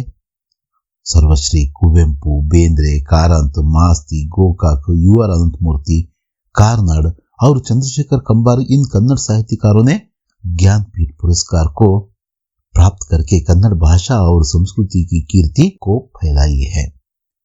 ಸಂಕ್ಷಿಪ್ತವಾಗಿ ಇಷ್ಟನ್ನಾದರೂ ನಾವು ಬರಿಬೇಕಾಗುತ್ತೆ. ಕರ್ನಾಟಕ ರಾಜ್ಯದ ಅನೇಕ ಸಾಹಿತಿಗಳು ಕನ್ನಡ ಭಾಷೆ ಹಾಗೂ ಸಂಸ್ಕೃತಿಯ ಕೀರ್ತಿಯನ್ನ ವಿಶ್ವಾದ್ಯಂತ ಹರಡಿದ್ದಾರೆ. ವಚನಕಾರರು ಸಮಾಜವನ್ನ ಸುಧಾರಿಸಿದ್ದಾರೆ. ಅನೇಕ ಭಕ್ತ ಕವಿಗಳು ಭಕ್ತಿ, ನೀತಿ, ಸದಾಚಾರಗಳ ಗೀತೆಗಳನ್ನ ಹಾಡಿದ್ದಾರೆ. ಪಂಪ, ಪೊನ್ನ, ರನ್ನ, ಜನ್ನ ಮುಂತಾದ ಆದಿ ಕವಿಗಳು ಮಹಾನ್ ಕಾವ್ಯಗಳನ್ನು ರಚಿಸಿದ್ದಾರೆ. ಕುವೆಂಪು, ಬೇಂದ್ರೆ, ಕಾರಂತರು, ಮಾಸ್ತಿ ವೆಂಕಟೇಶ ಅಯ್ಯಂಗಾರ್ ಅವರು, ಗೋಕಾಕರು, ಯುವರ್ ಅನಂತಮೂರ್ತಿಯವರು, ಗಿರೀಶ್ ಕಾರ್ನಾಡರು ಮತ್ತು ಚಂದ್ರಶೇಖರ್ ಕಂಬಾರರು ಕನ್ನಡಕ್ಕೆ ಜ್ಞಾನಪೀಠವನ್ನು ತಂದುಕೊಟ್ಟಿದ್ದಾರೆ. कर्नाटक एक अनोखा राज्य. ಇಲ್ಲಿ ವಿಷಯ ಪ್ರವೇಶ, ಪ್ರಾಕೃತಿಕ ಪರಿವೇಶ, ಐತಿಹಾಸಿಕ व धार्मिक स्थल, ಶಿಕ್ಷಾ व विज्ञान के क्षेत्र में देन, ಉಪಸಂಹಾರ ಅಂತಕ್ಕಂಥ 5 ಒಂದು ಮುಖ್ಯಾಂಶಗಳನ್ನು ಕೊಟ್ಟಿದ್ದಾರೆ. ಇದನ್ನು ನಾವು ಏನು ಮಾಡಬೇಕು, ವಿವರಿಸಿ ಬರೀಬೇಕು. कर्नाटक हमारी मातृभूमि है. यहाँ की प्राकृतिक सुषमा, साहित्यिक वैभव और ज्ञान विज्ञान क्षेत्रों की प्रगति अपार है. ಇಲ್ಲಿಯ ಪ್ರಾಕೃತಿಕ ಪರಿವೇಶದ ಬಗ್ಗೆ ಕೊಟ್ಟಿದ್ದಾರೆ, ಇದನ್ನು ಬರೀಬೇಕು. ಕರ್ನಾಟಕ ಪ್ರಾಕೃತಿಕ ಸುಷ್ಮಾ ನಯನ್ ಮನೋಹರೆ. ನಾವು ಪಾಠದಲ್ಲಿ ಓದ್ದಂಗೆ ಅಲ್ಲಿರ್ತಕ್ಕಂಥ ಪ್ರಶ್ನೆ ಉತ್ತರಗಳನ್ನ ಏನು ಇದು ಮಾಡಿದೀವೋ, ಅಭ್ಯಾಸ ಮಾಡಿದೀವೋ, ಅದನ್ನು ಇಲ್ಲಿ ನಾವು निबंध रूपದಲ್ಲಿ ನಾವು ಬರೆಯುವ ಒಂದು ಪ್ರಯತ್ನವನ್ನು ಮಾಡಬೇಕು. पश्चिम में विशाल अरबी समुद्र लहराता है.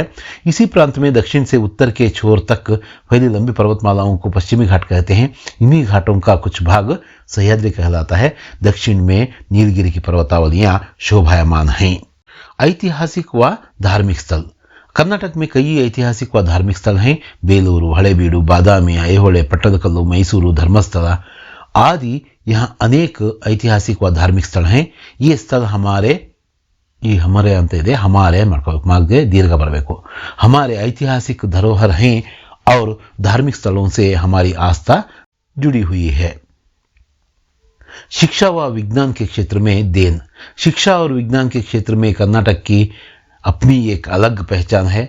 Sir CV Raman, sir M Visvesvaraya, doctor CNR Rao, doctor Shakuntala Devi जैसे दिग्गजों ने वैज्ञानिक के क्षेत्र में योगदान दिया है. नारायण मूर्ति ने अपनी महत्तर उपलब्धियों से कर्नाटक को विश्व पटल में अंकित किया है.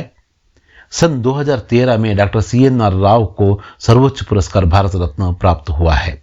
उपसंहार ಕೊನೆಯ ಭಾಗ ಏನಂದ್ರೆ निष्कर्षे. कर्नाटक राज्य एक अनोखा और सुंदर राज्य है. यहाँ की कला, साहित्य आदि भी अपना ही देन दिए हैं. यह हमारा समृद्ध राज्य है. ಇಷ್ಟನ್ನು ನಾವು ಉಪಸಂಹಾರದಲ್ಲಿ ಬರೀಬೇಕು. 35ನೇ ಪ್ರಶ್ನೆ. ನಿಮ್ಗೆ ಗೊತ್ತಿರೋ ಹಾಗೆ ಕೋಶಿಶ್ ಕರ್ನೆ ವಾಲೋं की कभी हार नहीं होती ಪದ್ಯದ ಪ್ರಶ್ನೆಯನ್ನ ಕೇಳಿರ್ತಾರೆ. ಈ ಕೊನೆಯ ಪ್ಯಾರಾಗ್ರಾಫ್ನ ಮೊದಲ 4 ಸಾಲುಗಳನ್ನು ನಾವು ನೆನಪಿಟ್ಕೊಂಡು ಬರೀಬೇಕು. असफलता एक चुनौती है, इसे स्वीकार करो. क्या कमी रह गई देखो और सुधार करो. जब तक न सफल हो नींद चैन को त्यागो तुम. संघर्ष का मैदान छोड़कर मत भागो तुम.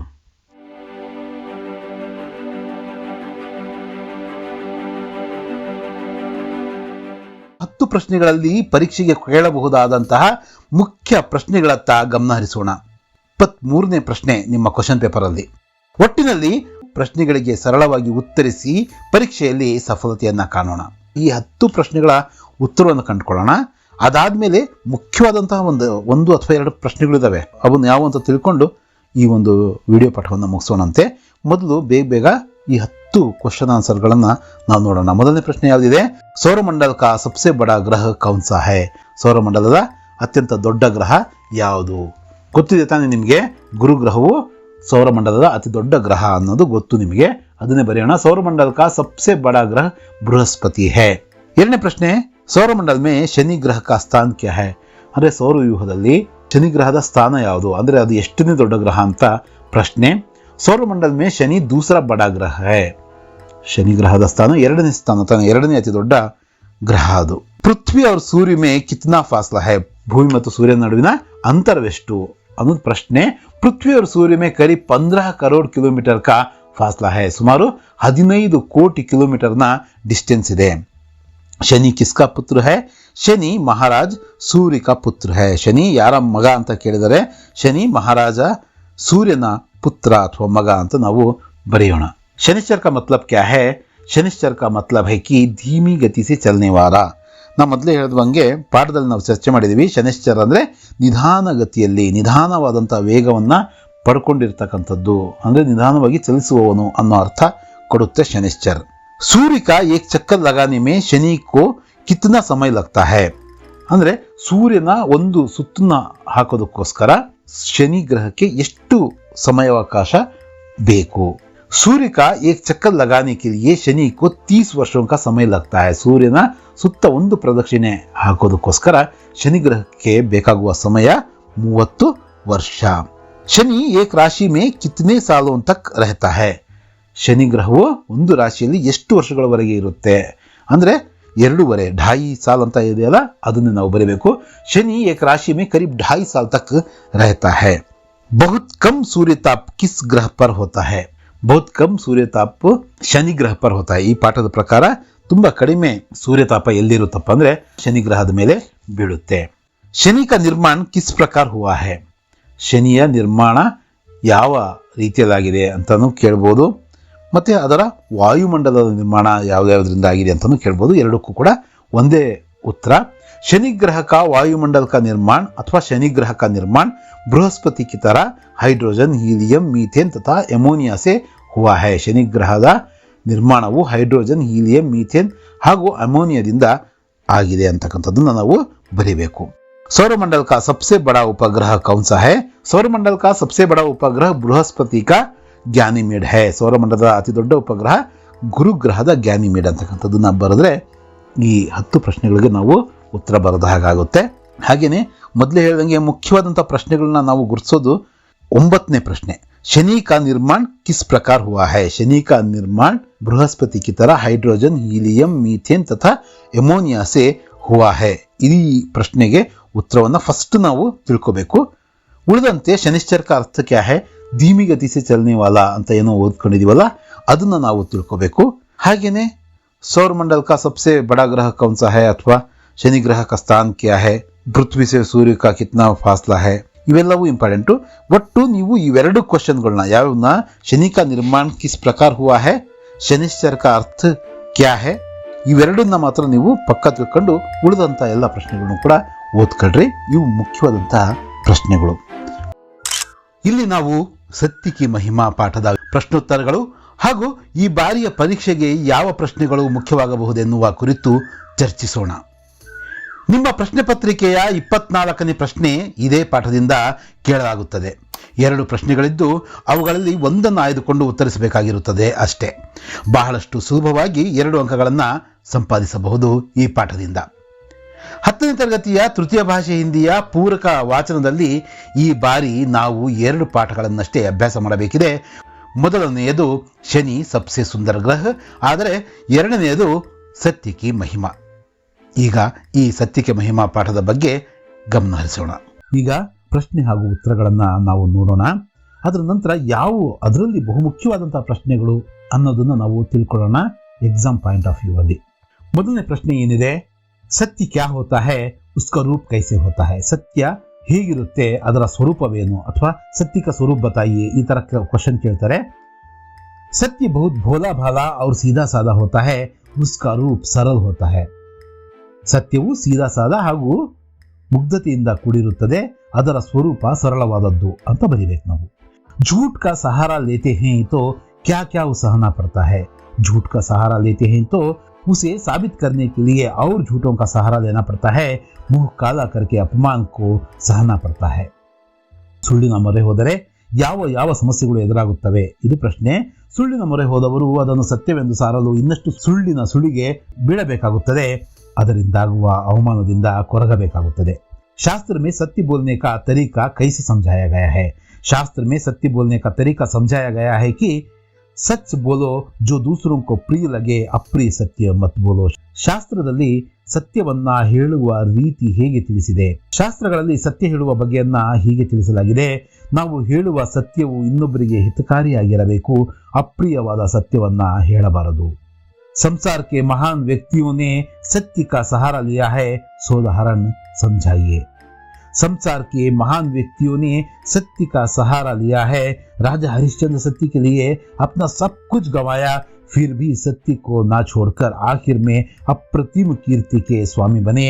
दशरथ सत्य वचन के लिए अपने प्राण त्याग दिए. महात्मा गांधी जी सत्य की शक्ति से ही अंग्रेजों को देश से निकाले थे. ಜಗತ್ತಿನ ಮಹಾನ್ ವ್ಯಕ್ತಿಗಳು ಸತ್ಯವನ್ನು ಆಶ್ರಯಿಸಿದರು, ಉದಾಹರಣೆಯೊಂದಿಗೆ ವಿವರಿಸಿ ಅನ್ನೋದು ಪ್ರಶ್ನೆ.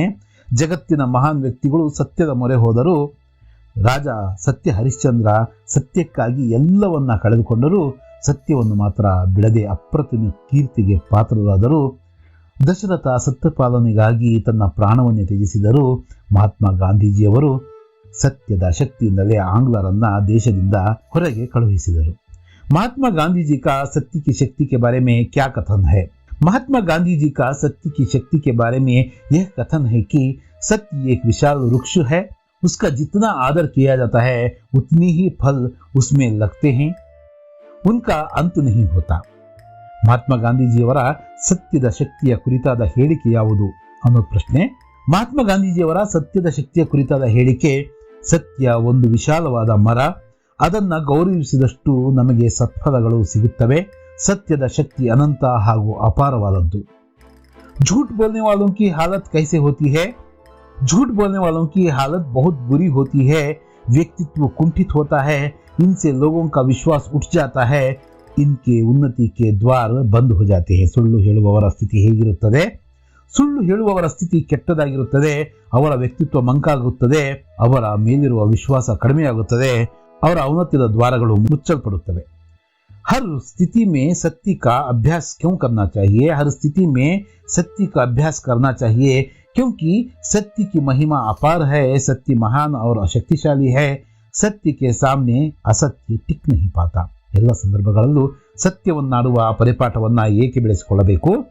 ಎಲ್ಲ ಸಂದರ್ಭಗಳಲ್ಲೂ ಸತ್ಯವನ್ನಾಡುವ ಪರಿಪಾಠವನ್ನು ಬೆಳೆಸಿಕೊಳ್ಳಬೇಕು, ಏಕೆಂದರೆ ಸತ್ಯದ ಮಹಿಮೆ ಅಪಾರವಾದದ್ದು. ಸತ್ಯವು ಸಾಕಷ್ಟು ಬಲಶಾಲಿ ಹಾಗೂ ಮಹತ್ವವಾದದ್ದು. ಸತ್ಯದ ಎದುರು ಅಸತ್ಯ ನಿಲ್ಲಲಾರದು. ಇವು 7 ಪ್ರಶ್ನೆ ಉತ್ತರಗಳು ಸಹ ಮುಖ್ಯನೇ.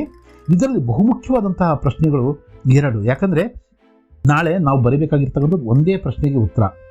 ನಾವು ಕನಿಷ್ಠ 2 ಮುಖ್ಯವಾದಂಥ ಪ್ರಶ್ನೆಗಳಿಗೆ ನಾವು ತಯಾರಾದರೆ ಅದರಲ್ಲಿ ಒಂದಂತೂ ಕೇಳಬಹುದು. ಹಾಗಾಗಿ ನಮಗೆ ಪೂರಕ ವಾಚನದಲ್ಲಿ ಮಾರ್ಕ್ಸ್ ಕಳ್ಕೊಳ್ಳತಕ್ಕಂಥ ಭಯ ಇರಲ್ಲ. ಯಾವುವು ಮುಖ್ಯವಾದಂಥ ಬಹುಮುಖ್ಯವಾದಂಥ ಪ್ರಶ್ನೆಗಳು ಅಂದರೆ, ಸತ್ಯ ಕ್ಯಾ ಹೋತಾ ಹೈ, ಉಸ್ಕಾ ರೂಪ್ ಕೈಸೆ ಹೋತಾ ಹೈ ಅನ್ನೋ ಒಂದು ಪ್ರಶ್ನೆ ಮುಖ್ಯವಾದಂಥದ್ದು, ಇಂಪಾರ್ಟೆಂಟು. ಹಾಗೆಯೇ ಇನ್ನೊಂದು ಪ್ರಶ್ನೆ, ಮಹಾತ್ಮ ಗಾಂಧೀಜಿ ಕಾ ಸತ್ಯ ಕಿ ಶಕ್ತಿ ಕೆ ಬಾರೆ ಮೇ ಕ್ಯಾ ಕಥನ್ ಹೈ. ಇವೆರಡು ಪ್ರಶ್ನೆಗಳನ್ನು ನೋಡಿಕೊಂಡ್ರೆ ನಿಮಗೆ ಕೇಳಿರುವ 2 ಪ್ರಶ್ನೆಗಳಲ್ಲಿ ಒಂದಾದರೂ ಇವುಗಳಿಂದನೇ ಬಂದಿರಬಹುದು. ಮತ್ತೆ ನಾವು ಅದನ್ನು ಆನ್ಸರ್ ಬರೆದ್ರೆ ನಮಗೆ ಎಕ್ಸಾಮಲ್ಲಿ ಇದಕ್ಕೆ ಮೀಸಲಾಗಿರುವ 2 ಅಂಕಗಳು ನಮಗೆ ಸಿಗ್ತವೆ. ಕೊನೆಯ ಭಾಗಕ್ಕೆ ನಾವು ಬಂದಿದ್ದೀವಿ. 5 ಅಂಕದ ಪತ್ರವನ್ನು ಕೇಳಿದರೆ ನಾವು ಕಾಮನ್ ಆಗಿ ಏನು ಮಾಡ್ತೀವಿ, ಚುಟ್ಟಿ ಪತ್ರವನ್ನು ಬರಿತೀವಿ.